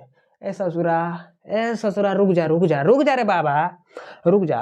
हैकर बगल में क्या है? बांग्लादेश है ना जी, बांग्लादेश। वेस्ट बंगाल बांग्लादेश के वेस्ट में पड़ता है ना जी। डिवीजन हुआ था ना, जब डिवीजन हुआ था ससुरा, जब डिवीजन हुआ था तो हुआ क्या था कि वेस्ट साइड इधर पड़ता है, ईस्ट साइड इधर पड़ता है। बांग्लादेश को जब डिवाइड किए थे तो वेस्ट बंगाल इधर, बांग्लादेश का वेस्ट साइड ये पड़ता है ना, इसीलिए इसको वेस्ट बंगाल बोलते हैं। अरे बांग्लादेश का ईस्ट साइड है, नहीं समझा था? हिस्ट्रियों में गड़बड़ है तुम लोग। अच्छा कोई बात नहीं, कोई बात नहीं। इसीलिए ये होता है ईस्ट, ये होता है वेस्ट। फिर लिख दिए वही चीज सर, कन्फ्यूजवा रहे हैं सर, गड़बड़वा रहे हैं हम लोग को। ये होता है वेस्ट और ये होता है ईस्ट। तो वेस्ट बंगाल किसके लिए वेस्ट? क्योंकि वो बांग्लादेश से डिवाइड हुआ था ना, तो वेस्ट साइड में पड़ता है तो वेस्ट बंगाल, वो ईस्ट साइड में पड़ता था, ईस्ट बांग्लादेश में था। ठीक है, तो ये होता है। अब देखो हवा का डायरेक्शन बनाएंगे, देखो ऐसे ऐसे है। हवा कैसे जा रहा था? ऐसे जा रहा था, ऐसे ही जा रहा है हवा जी। यहाँ पे हवा देखो तो ऐसे ही जा रहा है। तो ये साउथ वेस्ट कैसे है? ये है साउथ वेस्ट, है ना। साउथ वेस्ट डायरेक्शन हुआ ना जी हवा का। हवा का तो डायरेक्शन क्या है? डायरेक्शन ऑफ विंड क्या है? डायरेक्शन ऑफ विंड क्या है? Direction of wind, direction of wind यहां से बताओ जी क्या है? साउथ वेस्ट है सर, साउथ वेस्ट है, साउथ से वेस्ट जा रहा है। तो यहाँ पे डायरेक्शन क्या हो गया? South west. इसीलिए इसको क्या बोलते हैं कि ये साउथ वेस्ट मॉनसून है। मॉनसून का मतलब विंड, साउथ वेस्ट मॉनसून है। एक्चुअली में ये साउथ वेस्ट ट्रेड मॉनसून होता है।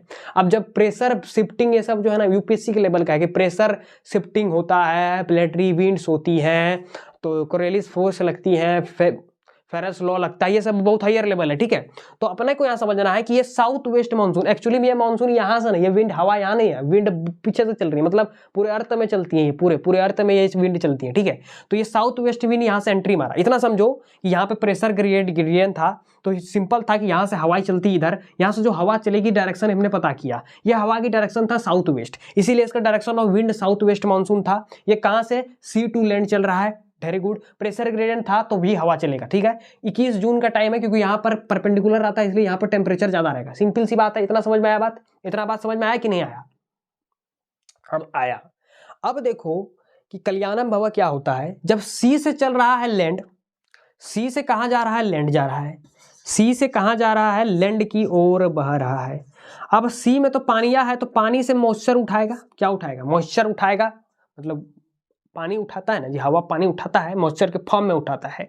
तो मॉइस्चर उठाया, तो मॉइस्चर उठाएगा तो हवा में होगा धड़ाधड़ पानी। क्या होगा? पानी होगा। अब देखो होगा क्या, सिचुएशन समझाते हैं तुम लोगों को। इसको थोड़ा नोट डाउन कर लो, इसको मिटा देते हैं। ठीक है, अब देखो क्या होगा उसको समझाते हैं थोड़ा सा। जो हवा जो गया ना जी, ये हवा जो गया, अब थोड़ा सा इसको ऑब्स्टेकल्स मिलने वाले हैं। हमने जो पढ़ के रखे हैं उसको ऑब्स्टेकल्स मिलेगा। देखो ये हवा तो यहाँ गया, यहाँ पे हमने क्या पढ़ के रखा है कि ये होता है वेस्टर्न घाट सर, ये होता है ईस्टर्न घाट सर, यहाँ है नीलगिरी पहाड़ सर। इतना तो पढ़ के रखा है ना जी। ये होता है वेस्टर्न घाट, ये होता है ईस्टर्न घाट। ठीक है, अब देखो ये जो समर मानसून है, समर मानसून है, ये क्या? समर मानसून, या जिसको हम लोग बोलते हैं, सिंपल बोलो, ये ज्यादातर ये यूज होगा, साउथ वेस्ट मानसून। क्या? South west monsoon. समझो बात, साउथ वेस्ट मानसून का ब्रांच है, दो ब्रांच है, कहेंगे ये दो जगह से उठ सकता है। क्योंकि देखो हमने तो बात किया कि सर टेम्परेचर यहाँ डिफरेंस है, यो तो टेम्परेचर, यो तो वाटर बॉडी है, इसके साथ कहाँ भेदभाव कर रहे हैं। यो तो टेम्परेचर कम होगा, अगर यो टेम्परेचर कम होगा तो यो प्रेशर ना बढ़ेगा सर, बढ़ेगा कि नहीं सर? बढ़ेगा। तो यहाँ से ना विंड जाना चाहिए सर, तो यहाँ से ना विंड ऊपर जाएगा, जाएगा कि नहीं? यहाँ से तो विंड ऐसे ऐसे भागेगा, नहीं भागेगा? भागेगा कि नहीं भागेगा जी? हाँ सर बात तो सही बोले, ऐसे ऐसे तो विंड भागना चाहिए यहाँ से भी। इसीलिए साउथ वेस्ट मानसून देख रहे हैं कि दो तरफ, मतलब कि दो जगह, इस साइड भी प्रेशर ग्रेडियंट हो रहा था, इस साइड भी हो रहा था, तो विंड यहां से भी चलेगी, विंड यहां से भी चलेगी, है या नहीं है? तो विंड चलेगी ना जी, विंड तो चलेगी। तो साउथ वेस्ट मानसून विंड दो पार्ट है इसका, दो ब्रांच है। पहला है अरेबियन ब्रांच, अरेबियन, अरे स्पेलिंग हम गड़बड़ा जाते हैं कभी कभी। अरेबियन ब्रांच देख लेना जरा, अरेबियन ब्रांच। और एक होता है बे ऑफ बंगाल, बंगाल की खाड़ी, बे ऑफ बंगाल ब्रांच, है ना। दो ब्रांच है, क्या यहां से भी निकल सकता है, यहां से भी निकल सकता है कि नहीं, है निकल सकता है। इतना बात समझ में आया। अब देखो समझ में आता है। यहां पर है वेस्टर्न घाट, ये क्या है, वेस्टर्न घाट, वेस्टर्न मतलब पहाड़, पहाड़ी इलाका है, पहाड़ है यहाँ पे। ये होता है ईस्टर्न घाट, इतना तो पता है, इसमें हम समझा देते हैं कुछ कुछ फीचर्स आपको। यहाँ पे होता है, यहाँ पे होता है अरावली रेंज। यहाँ पे क्या होता है, अरावली रेंज होता है ना। यहाँ पे कहीं मेरा पड़ता है मेघालय, तो यहाँ होता है गारो, गारो नहीं समझे हैं, गारो काशी जो हिल्स होती हैं वो मेघालय में होती हैं, ठीक है। तो यहाँ पे देखो इंपॉर्टेंट है कि वेस्टर्न घाट याद रखे, नीलगिरी पहाड़ याद रखे, ईस्टर्न घाट रखे, अरावली रखे। यहाँ से हमारे हिमालय का different different range, greater Himalaya, lesser Himalaya, Shivalik, ये सब चलते रहता है ना। यहाँ पे इतना तो पता होगा हम लोगों को, इतना तो माउंटेन के बारे में भी आ रहा है, तो ये चीज पता है। यहाँ अरावली रेंज होता है, यहाँ वेस्टर्न घाट होता है, यहाँ ईस्टर्न घाट होता है, नीलगिरी होता है, यहाँ खासी, गारो, नागो, यह सब यहाँ मिलता है, आपको हिल्स मिलती है। तो इतना आपको याद रखना है। अब चलो एक एक ब्रांच को करके देखेंगे कि साउथ वेस्ट मानसून ब्रांच जो अरेबियन ब्रांच है कि वो कहां से एंट्री करता है, किधर पानी को देता, किधर पानी नहीं देता, वो सारा चीज हम लोग देखते हैं। साउथ वेस्ट मानसून को समझते हैं, ठीक है। किसको समझेंगे, साउथ वेस्ट मानसून, इसका डायरेक्शन के हिसाब से इसका नाम रखा गया, ठीक है। हमने अभी क्या देखा कि साउथ वेस्ट मानसून को दो पार्ट में डिवाइड किया हमने। पहला जो पार्ट है अरेबियन, क्या है, अरेबियन ब्रांच, जो कि अरेबियंस, ये जो है ये अरेबियंस यहां से ओरिजिनेट होगा, ठीक है, अरेबियन ब्रांच। इतना बात तो क्लियर हो गया। यहां से हमने देखा कि यहां से ये ओरिजिनेट होता है, ठीक है। देखो ये दो पार्ट में ओरिजिनेट होता है, अरेबियन ब्रांच भी दो पार्ट में ओरिजिनेट होता है, दो पार्ट में ओरिजिनेट होता है। पहला जो पार्ट है वो मालाबार कोस्ट के पास, मालाबार कोस्ट के पास टकराता है, और दूसरा काठीवार, दूसरा काठीवार कोस्ट के पास। पहला मालाबार कोस्ट के पास जो यहां है, और ये जो इलाका है, ये जो इलाका आप देख पा रहे हैं, इसी इलाका को बोलते हैं हम लोग कटिहार, काठीवार, क्या सॉरी कटिहार नहीं, काठीवार कोस्ट, काठीवार कोस्ट, ठीक है। यहां पे समझ में आया बात। हाँ, तो पहला ब्रांच यहां और दूसरा ब्रांच इसका यहां। क्या बात समझे, देखो साउथ वेस्ट मानसून को दो पार्ट में डिवाइड किया गया है। एक पार्ट ये मालाबार कोस्ट पे टकराएगा, एक पार्ट काठीवार कोस्ट पे टकराएगा। इतना बात क्लियर हो गया, इतना बात क्लियर हो गया। साउथ वेस्ट इसका डायरेक्शन होता है, इसीलिए इसको साउथ वेस्ट मानसून बोलते हैं। अब यहां से ये झमझमाते हुए जब यहां पहुंचता है, इसको यहां पर मिलता है ऑब्स्टेकल। ये ऑब्स्टेकल है वेस्टर्न घाट, ये बैरियर है वेस्टर्न घाट। घाट मतलब पहाड़, घाट मतलब पहाड़ों का रेंज है। यहां पर क्या फिनोमिना होता है कि जब ये विंड जो है यहां पे आती है, तो ये विंड ऐसे आती है, ये स्लोप पकड़ के ऊपर चढ़ती है, स्लोप पकड़ के ऊपर चढ़ेंगी, ऊपर चढ़ेंगी, ऊपर चढ़ेंगे। यहां पर जो है धमाधम धमाधम क्लाउड फॉर्मेशन होगा और धमाधम यहां वर्षा होती है, धमाधम वहां वर्षा होती है। ये इसमें क्या होता है, ये कन्वेंशनल रेनफॉल हुआ। ये कैसा रेनफॉल है, कन्वेंशनल। देखो यहाँ पर, देखो कन्वेंशनल में क्या होता था कि यहाँ से हवाएं ऊपर उठती थी, यहाँ से हवाएं ऊपर उठती थी फिर नीचे गिरती थी, उसी को तो कन्वेंशनल बोलते थे ना। तो यहाँ हवाएं ऊपर जाती हैं फिर नीचे गिरती है, तो ये कन्वेंशनल रेनफॉल हुआ। कन्वेंशनल, देखो कन्वेंशनल, कन्वेंशनल होके देखो, जब भी ये टर्म आपको मिले ओरोग्राफिक, ओरोग्राफिक मतलब क्या होता है, ओरोग्राफिक का मतलब होता है कि पर्वतीय वर्षा, यानी कि माउंटेन का यूज करके वर्षा हुआ। यहाँ पे है कि नहीं, माउंटेन का इस्तेमाल किए, देखो माउंटेन का स्लोप पे चढ़ गया एयर और वर्षा किया, सिंपल सी बात है। तो यहाँ पे क्या होता है, यहाँ पे समझो, ये धड़ाधड़ गया, इस साइड तो नहीं जाएगा, ये धड़ाधड़ स्लोप पकड़ के ऊपर चढ़ा, यहाँ पे क्लाउड फॉर्मेशन हुआ, यहाँ धड़ाधड़ वर्षा हुआ, ठीक है। जिस साइड वर्षा होता है इसको बोलते हैं विंड वार्ड साइड, विंडवार्ड। और जिधर नहीं होता है उसको बोलते हैं लीवार्ड साइड, लीवार्ड। यह है लीवार्ड, जिधर कोई वर्षा नहीं हो पाया। इधर विंडवार्ड साइड, यहाँ ज्यादा वर्षा हुआ, मतलब वर्षा पूरा इधरे हो गया, इधर नहीं हुआ। समझ में आया? यही होता है इस कंडीशन में, यहाँ पे यही हुआ। यानी कि यहाँ पे जो पानी है झमाझम झमाझम झमाझम इस पूरे में पड़ गया, इस पूरे में पड़ गया, इधर छा गया सूखा, इधर छा गया सूखा, उधर पानी नहीं पड़ा, तो वो लीवार्ड साइड हो गया और ये विंडवार्ड साइड हो गया। इतना बात क्लियर है कि नहीं क्लियर है? क्लियर है। तो जिधर पानी झमाझम गिरता है यह है ओरोग्राफिक रेनफॉल। ओरोग्राफिक मतलब माउंटेन का इस्तेमाल करके वर्षा हुआ, या माउंटेन का हेल्प से वर्षा हुआ, तो ओरोग्राफिक रेनफॉल। अगर कहीं दिख जाए, कहीं पे बुक पे दिख जाए आपको गलती से भी, तो समझ लेना है कि यहाँ माउंटेन का इस्तेमाल से रेनफॉल हुआ था, तो ओरोग्राफिक वर्ड हुआ, यूज किए हम लोग। ये यहाँ पे गया, ये यहाँ से तो कहीं जा ही नहीं पाया क्योंकि यही सारा का सारा रोक लेता है। यहाँ से वर्षा आई तमिलनाडु। तो पहला ये जो कोस्ट गया मालाबार कोस्ट, ये कब साउथ वेस्ट मानसून कब यहाँ मालाबार कोस्ट पे टकराया? इंपॉर्टेंट, ये इंपॉर्टेंट। कब टकराया मालाबार कोस्ट पे साउथ वेस्ट मानसून का पहला ब्रांच कब टकराया? ये फर्स्ट वीक ऑफ जून। कब? First week of June. First week of June में ये क्या होता है, ये टकरा जाना चाहिए। ये विंड कहाँ टकरा जाना चाहिए? South west wind Malabar coast पे टकरा जाना चाहिए।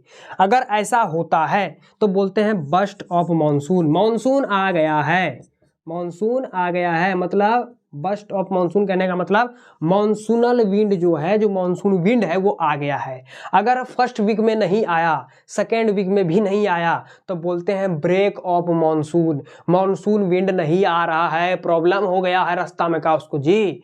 तो ब्रेक ऑफ मानसून कहने का मतलब है अगर नहीं पहुंचे, कौन नहीं पहुंचे? ये फर्स्ट वीक ऑफ जून तक या सेकेंड वीक ऑफ जून तक अगर नहीं पहुंचे, डिले कर गया तो ब्रेक ऑफ मानसून बोलेंगे, पहुंच गया तो ब्रस्ट ऑफ मानसून बोलेंगे। इतना क्लियर हुआ? इतना क्लियर हुआ?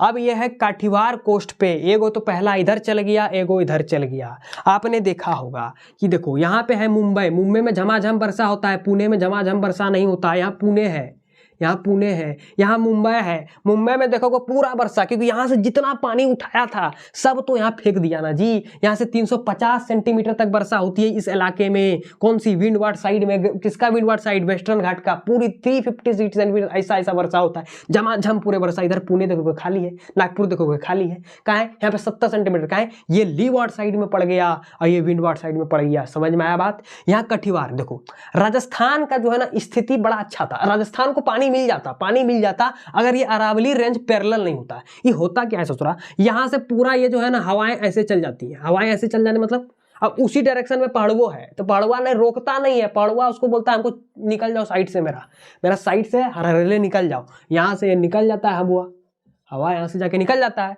और यहाँ जो शिवालिक सब रेंजेस हैं, यहाँ रेंजेस पे धमाधम वर्षा करती है, एकदम पूरा चकाचक एकदम नभा देती है इस इलाके को पूरे वर्षा से एकदम। यहाँ पे पूरा होता है हैवी रेनफॉल। यहाँ पे क्या होता है? Very heavy rainfall, very heavy rainfall. यहाँ पे एकदम झमाझम वर्षा होता है। क्या होता है? एकदम झमाझम वर्षा होता है। तो अगर अरावली रेंज ऐसे रहता ना, एक नंबर काम हो जाता, पूरा राजस्थान एकदम भर जाता पानी से। लेकिन नहीं हो पाया। कहाँ ना हो पाया कि अरावली रेंज थोड़ा सा उससे नाराज थी, इसीलिए अपने आप को पैरेलल बना के बोली जाओ हमको बगल से निकल जाओ, तुमको टेंशन नहीं है। तो काठीवार कोट से जाते हैं, यहाँ पर झमाझम वर्षा होता है। यहाँ से जाता है तो वेस्टर्न घाट में झमाझम वर्षा होता है। देखो इस इलाके में वर्षा हो गई है, इस इलाके में वर्षा हो गई है। इतना सोचो अब इधर पानी देना बाकी है। अब इधर देखो, इतना बात तो समझ लो, इतना बात तो तुम लोग समझ लो, ये जो इलाका है यहाँ पर कहीं से पानी नहीं आने वाला है। कहाँ से पानी आने वाला नहीं है मतलब कोई सोर्स नहीं है कि यहाँ ज्यादा पानी पड़े। यहाँ सोर्स है एक के साइक्लोनिक का।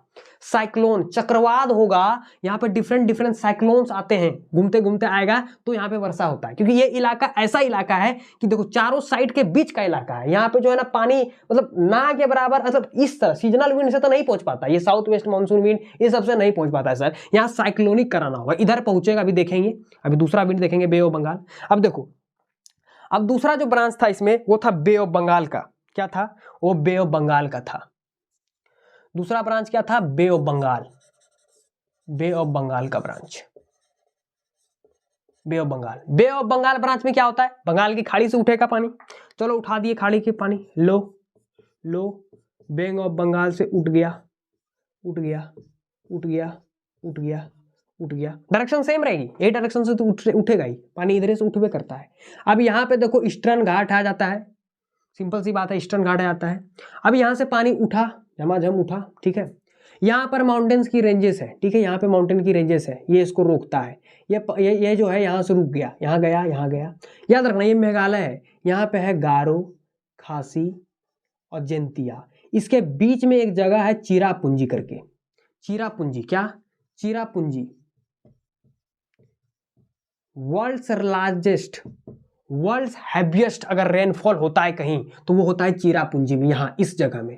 यहाँ पे है ये है, ये क्या है, ये मेरा है गारो, ये है खासी, ये है जंतिया, ये 3 हिल्स है मेघालय में। यहाँ ये जगह है चिरापुंजी, ये जगह क्या है, चिरापुंजी है। यहाँ से जब ये पानी धड़धड़ेले पहुँचती है यहाँ पे, तो इस इलाके में वर्षा देते हुए मेघालय में सबसे बेसी देती है, और ये जाके कहीं ना कहीं कहाँ मिल जाती है, यहीं पे कहाँ मिल जाती है, इस ब्रांच से, कटिहार वाले कोस्ट ब्रांच से, और इस जगह में झमाझम वर्षा होती है, ये दोनों मिलकर झमाझम वर्षा कर देता है, ये होता है वेस्टर्न का। तो बे ऑफ बंगाल से क्या हुआ, सीधा यहाँ से निकला, इसका मेन काम है इधर से जाना है, यहाँ से यहाँ रोकेगा, कौन रोकेगा, हिमालय रोकेगा, इधर से हिमालय रोक देता है। यहाँ पे क्या है, गारो खासी है, गारो खासी के चलते जो है उसमें बीच में एकदम फंसा हुआ, कौन एकदम बीच में फंसा हुआ है, चिरापुंजी। तो चिरापुंजी और ये फंसा हुआ है, जिस वजह से क्या होता है यहाँ पे दोनों देखो हवा उधर पास नहीं हो पाता, इसीलिए यहाँ पर धमाधम पूरा पानी देता है, क्योंकि सब पहाड़वा मिलकर एकदम रोकता है हवा, धड़ाधड़ धड़ाधड़ धड़ाधड़। तो वर्ल्ड हैवीएस्ट कहाँ पे पानी होता है, चिरापुंजी में। फिर इधर से ये निपट गया, ये इधर से मुड़ गया, ये यहाँ से मुड़ता है, तो ये इलाका में तो पहले से कटिहार कोस्ट का धमाधम वर्षा हो रहा था, यहाँ जाके दोनों मिल जाता है, एकदम धमाधम धमाधम पूरा वर्षा करता है।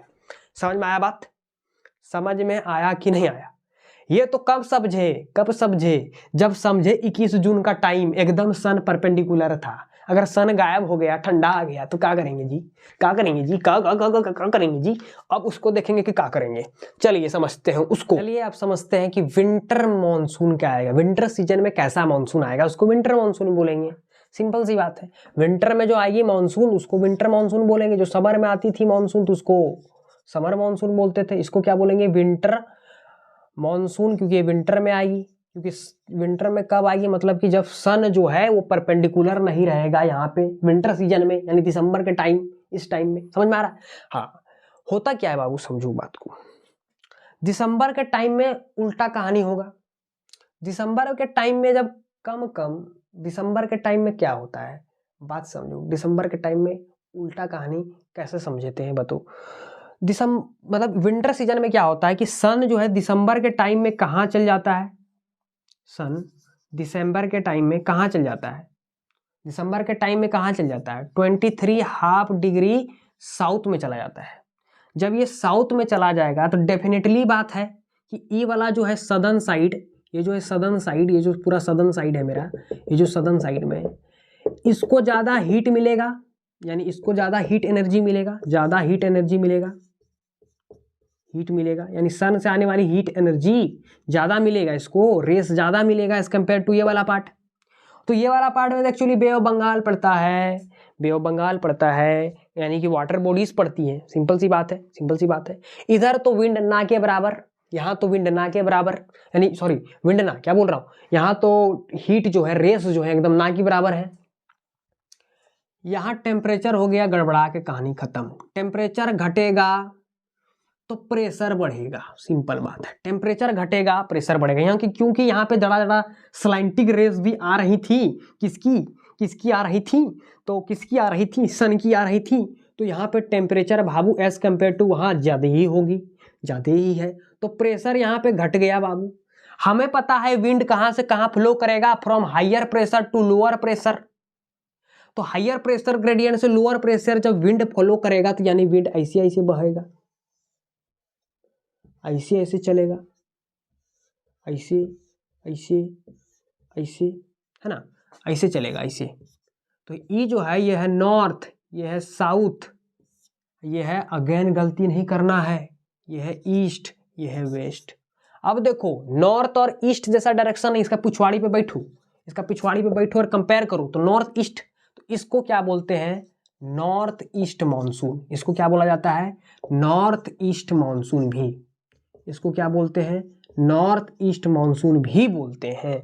इसको क्या बोलते हैं? नॉर्थ ईस्ट मानसून भी बोलते हैं। अब देखो ये लैंड से आ रहा है तो कौन मॉइस्चर उठाएगा जी? घास फूस उठा के लाएगा उधर से? क्या सोच रहा है? घास फूस उठा के लाएगा? नहीं है ना, उठा के लाएगा। अब वह पानी वाटर बॉडी नहीं है जी, तो रेनफॉल कहाँ से मॉइस्चर उठाएगा? तो सुखाड़ी आता है, सुखाड़ी आता है, आता है थोड़ा बे ऑफ बंगाल से जड़ा मड़ा हवा जब शुरू खत्म हो जाता है। तो यहाँ जरा हमारा आंध्र प्रदेश है, जहाँ आंध्र प्रदेश जरा तमिलनाडु में वर्षा दे देता है। कहाँ इससे वर्षा होता है? तो सिर्फ और सिर्फ आंध्र प्रदेश में जरा और तमिलनाडु में वर्षा होता है। अगर आपसे क्वेश्चन पूछा जाए, देखो पहली बात तो डायरेक्शन ऑफ विंड लिख लेते हैं। इसका डायरेक्शन क्या है? डायरेक्शन ऑफ विंड क्या है? इसका डायरेक्शन ऑफ विंड क्या है हमको पता चल गया। नॉर्थ जो है वही होगा, नॉर्थ से ईस्ट की ओर। ये फ्लो कहाँ से करता है? प्रेशर ग्रेडियंट किधर से करता है? ये लैंड टू सी फ्लो करता है, लैंड टू सी फ्लो करता है, यानी मॉइस्चर इसमें बिल्कुल नहीं होगा। सिंपल सी बात है। अगर आपको पूछा जाए कि ऐसा कौन सा राज्य है जिसको साउथ वेस्ट मानसून से भी और एंड नॉर्थ ईस्ट मानसून से भी झमाझम वर्षा मिलता है फ्री प्रकट का, तो वो है तमिलनाडु। वो कौन है? वो है तमिलनाडु। अगर पूछेगा कि साउथ वेस्ट मानसून पहले कहाँ पर आता है, कहाँ पर 1 जून आता है, फर्स्ट वीक ऑफ जून आता है, तो कहाँ पे आता है? तो जो साउथ वेस्ट मानसून जो है पहले प्रवेश करता है केरल में या केरला में। बस तो इतना बात क्लियर हुई कि नहीं हुआ। लेकिन एक चीज मेरे को बताओ, क्या आप जानते हैं दिसंबर जनवरी के टाइम है इलाका जो है, ये जो इलाका है तमराज किल्विस का इलाका है, इलाका में कहीं ना कहीं वर्षा हो जाता है। सुने होंगे आप, है इलाका में कहीं ना कहीं वर्षा हो जाता है। क्या रीजन है? जबकि नॉर्थ वेस्ट तो कहानी यहाँ नहीं, सॉरी नॉर्थ ईस्ट तो मानसून यहाँ पे कहीं ना कहीं एकदम नहीं जा रही है उधर, तो वर्षा वहां कैसे होती है? क्या कारण है? इसका कारण है वेस्टर्न डिस्टर्बेंसेस, जो वहां छोड़े थे यहां पकड़ के पढ़ेंगे। क्या वेस्टर्न डिस्टर्बेंसेस इसका रीजन है? वो देखते हैं क्या है। चलिए समझते हैं वेस्टर्न डिस्टर्बेंसेस को। ठीक है, देखो होता क्या है, आपने सुना होगा कहीं कहीं मेडिटेरियन सी के बारे में,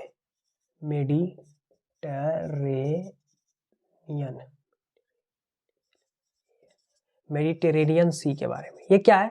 ये साउथ अमेरिका और अफ्रीका के बीच में होता है मेडिटेरियन सी।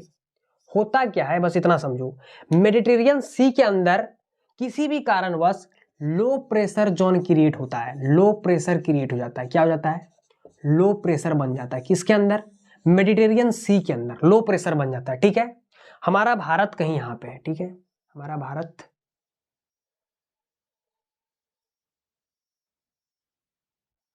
कहीं पे यहाँ पे है। ठीक है, हमारा भारत यहाँ कहीं पे है। तो लो प्रेशर क्रिएट हो जाता है।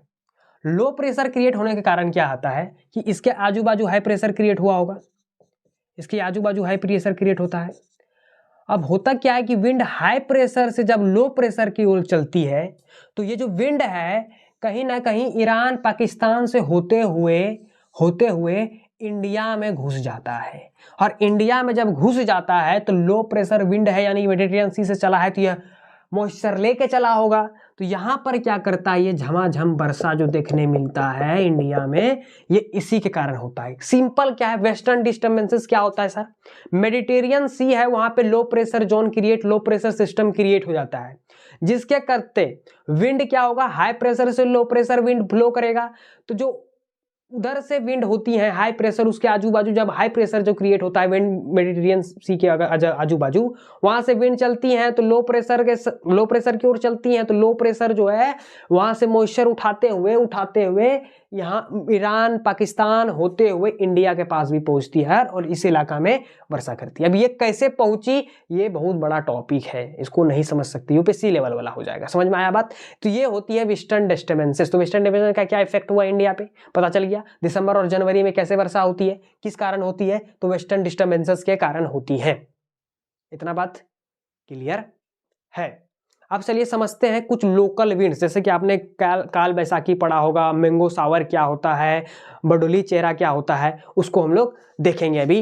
That is very important topic and the last topic of today's one shot lecture. चलिए अब समझते हैं कुछ लोकल विंड्स के बारे में। अब ये क्या होता है सर, समझाइए। देखो, इंडिया में जो रेनफॉल होता है वो मानसून के चलते होता है, यानी कि साउथ वेस्ट मानसून, ये सब के चलते, नॉर्थ ईस्ट, ये सब कब आता है? ये आता है 21 जून को। कब आता है? Sorry, first week of June को, फर्स्ट वीक ऑफ जून में आता है। क्या आता है? जून में आता है, ठीक है, फर्स्ट वीक ऑफ जून में होता है।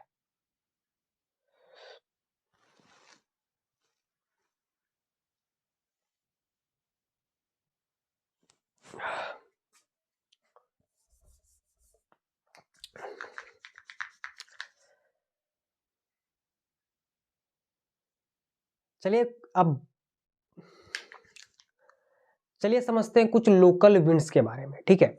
अब ये क्या होता है सर? देखो, इंडिया में रेनफॉल होता है मॉनसून के चलते। कौन सा मॉनसून के चलते? कौन सा विंड के चलते? साउथ वेस्ट मॉनसून के चलते।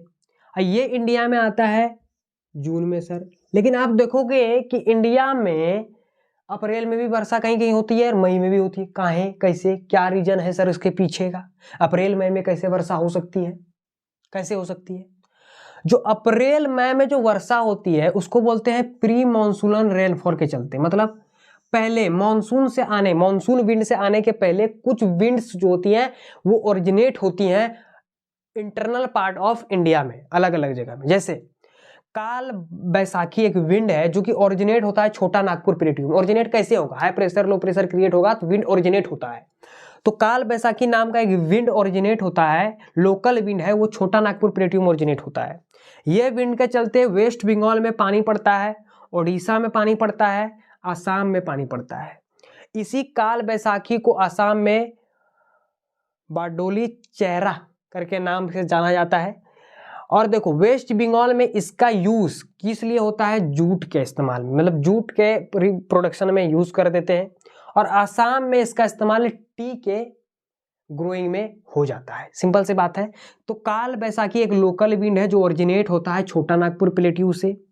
इससे 3 ऐसे वेस्ट बंगाल, उड़ीसा और आसाम जैसे राज्यों को पानी मिल पाता है। वेस्ट बंगाल में जूट के ग्रोथ में काम आता है, आसाम में टी के ग्रोथ में काम आता है। दूसरा जो है वो है मैंगो सार नाम का एक लोकल विंड है जो केरला में जब जाता है तो मैंगो सार के नाम से जाना जाता है। ये मैंगो राइपनिंग में मदद करता है, इसीलिए इसको मैंगो सार बोलते हैं। इसी को चेरी ब्लूसम में बोलते हैं। कर्नाटका में सेम लोकल विंड है, इसका काम है चेरी ब्लूसम का। तो आपसे सिर्फ क्वेश्चन ये पूछा जाएगा कि काल बैसाखी कहाँ ओरिजिनेट होता है? छोटा नागपुर प्लेट्यू में। आसाम में इसको क्या बोल देख सकते हैं, या आसाम में इसका क्या मतलब वो है, किस चीज़ के लिए इसका यूज किया जाता है? तो इतना ही पूछेगा। इसको आप अगर ध्यान में रखेंगे तो आप आराम से कर सकते हैं क्वेश्चन को।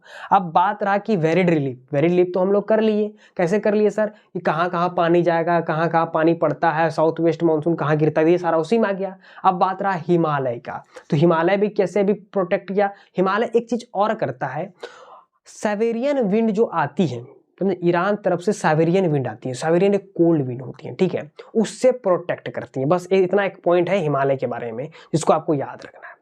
अब दूसरी जो छूट गई है वो जेट स्ट्रीम छूट गई है।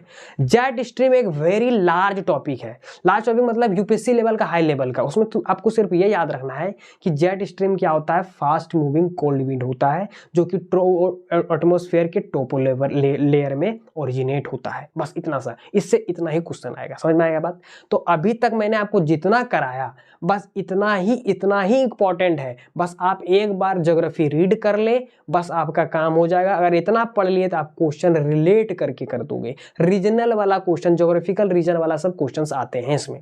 समझ में आ गया? आपको सब पता ही चल गया कि कहाँ पानी पड़ेगा, क्यों हो रहा है, ऐसा क्यों हो रहा है, टेम्परेचर, ये सारा मैंने आपको डिस्कस कर दिया है। होप ये वीडियो आपको बहुत मस्त लगा होगा। मिलते हैं नेक्स्ट वन शॉट लेक्चर में। तब तक के लिए जय हिंद, जय भारत।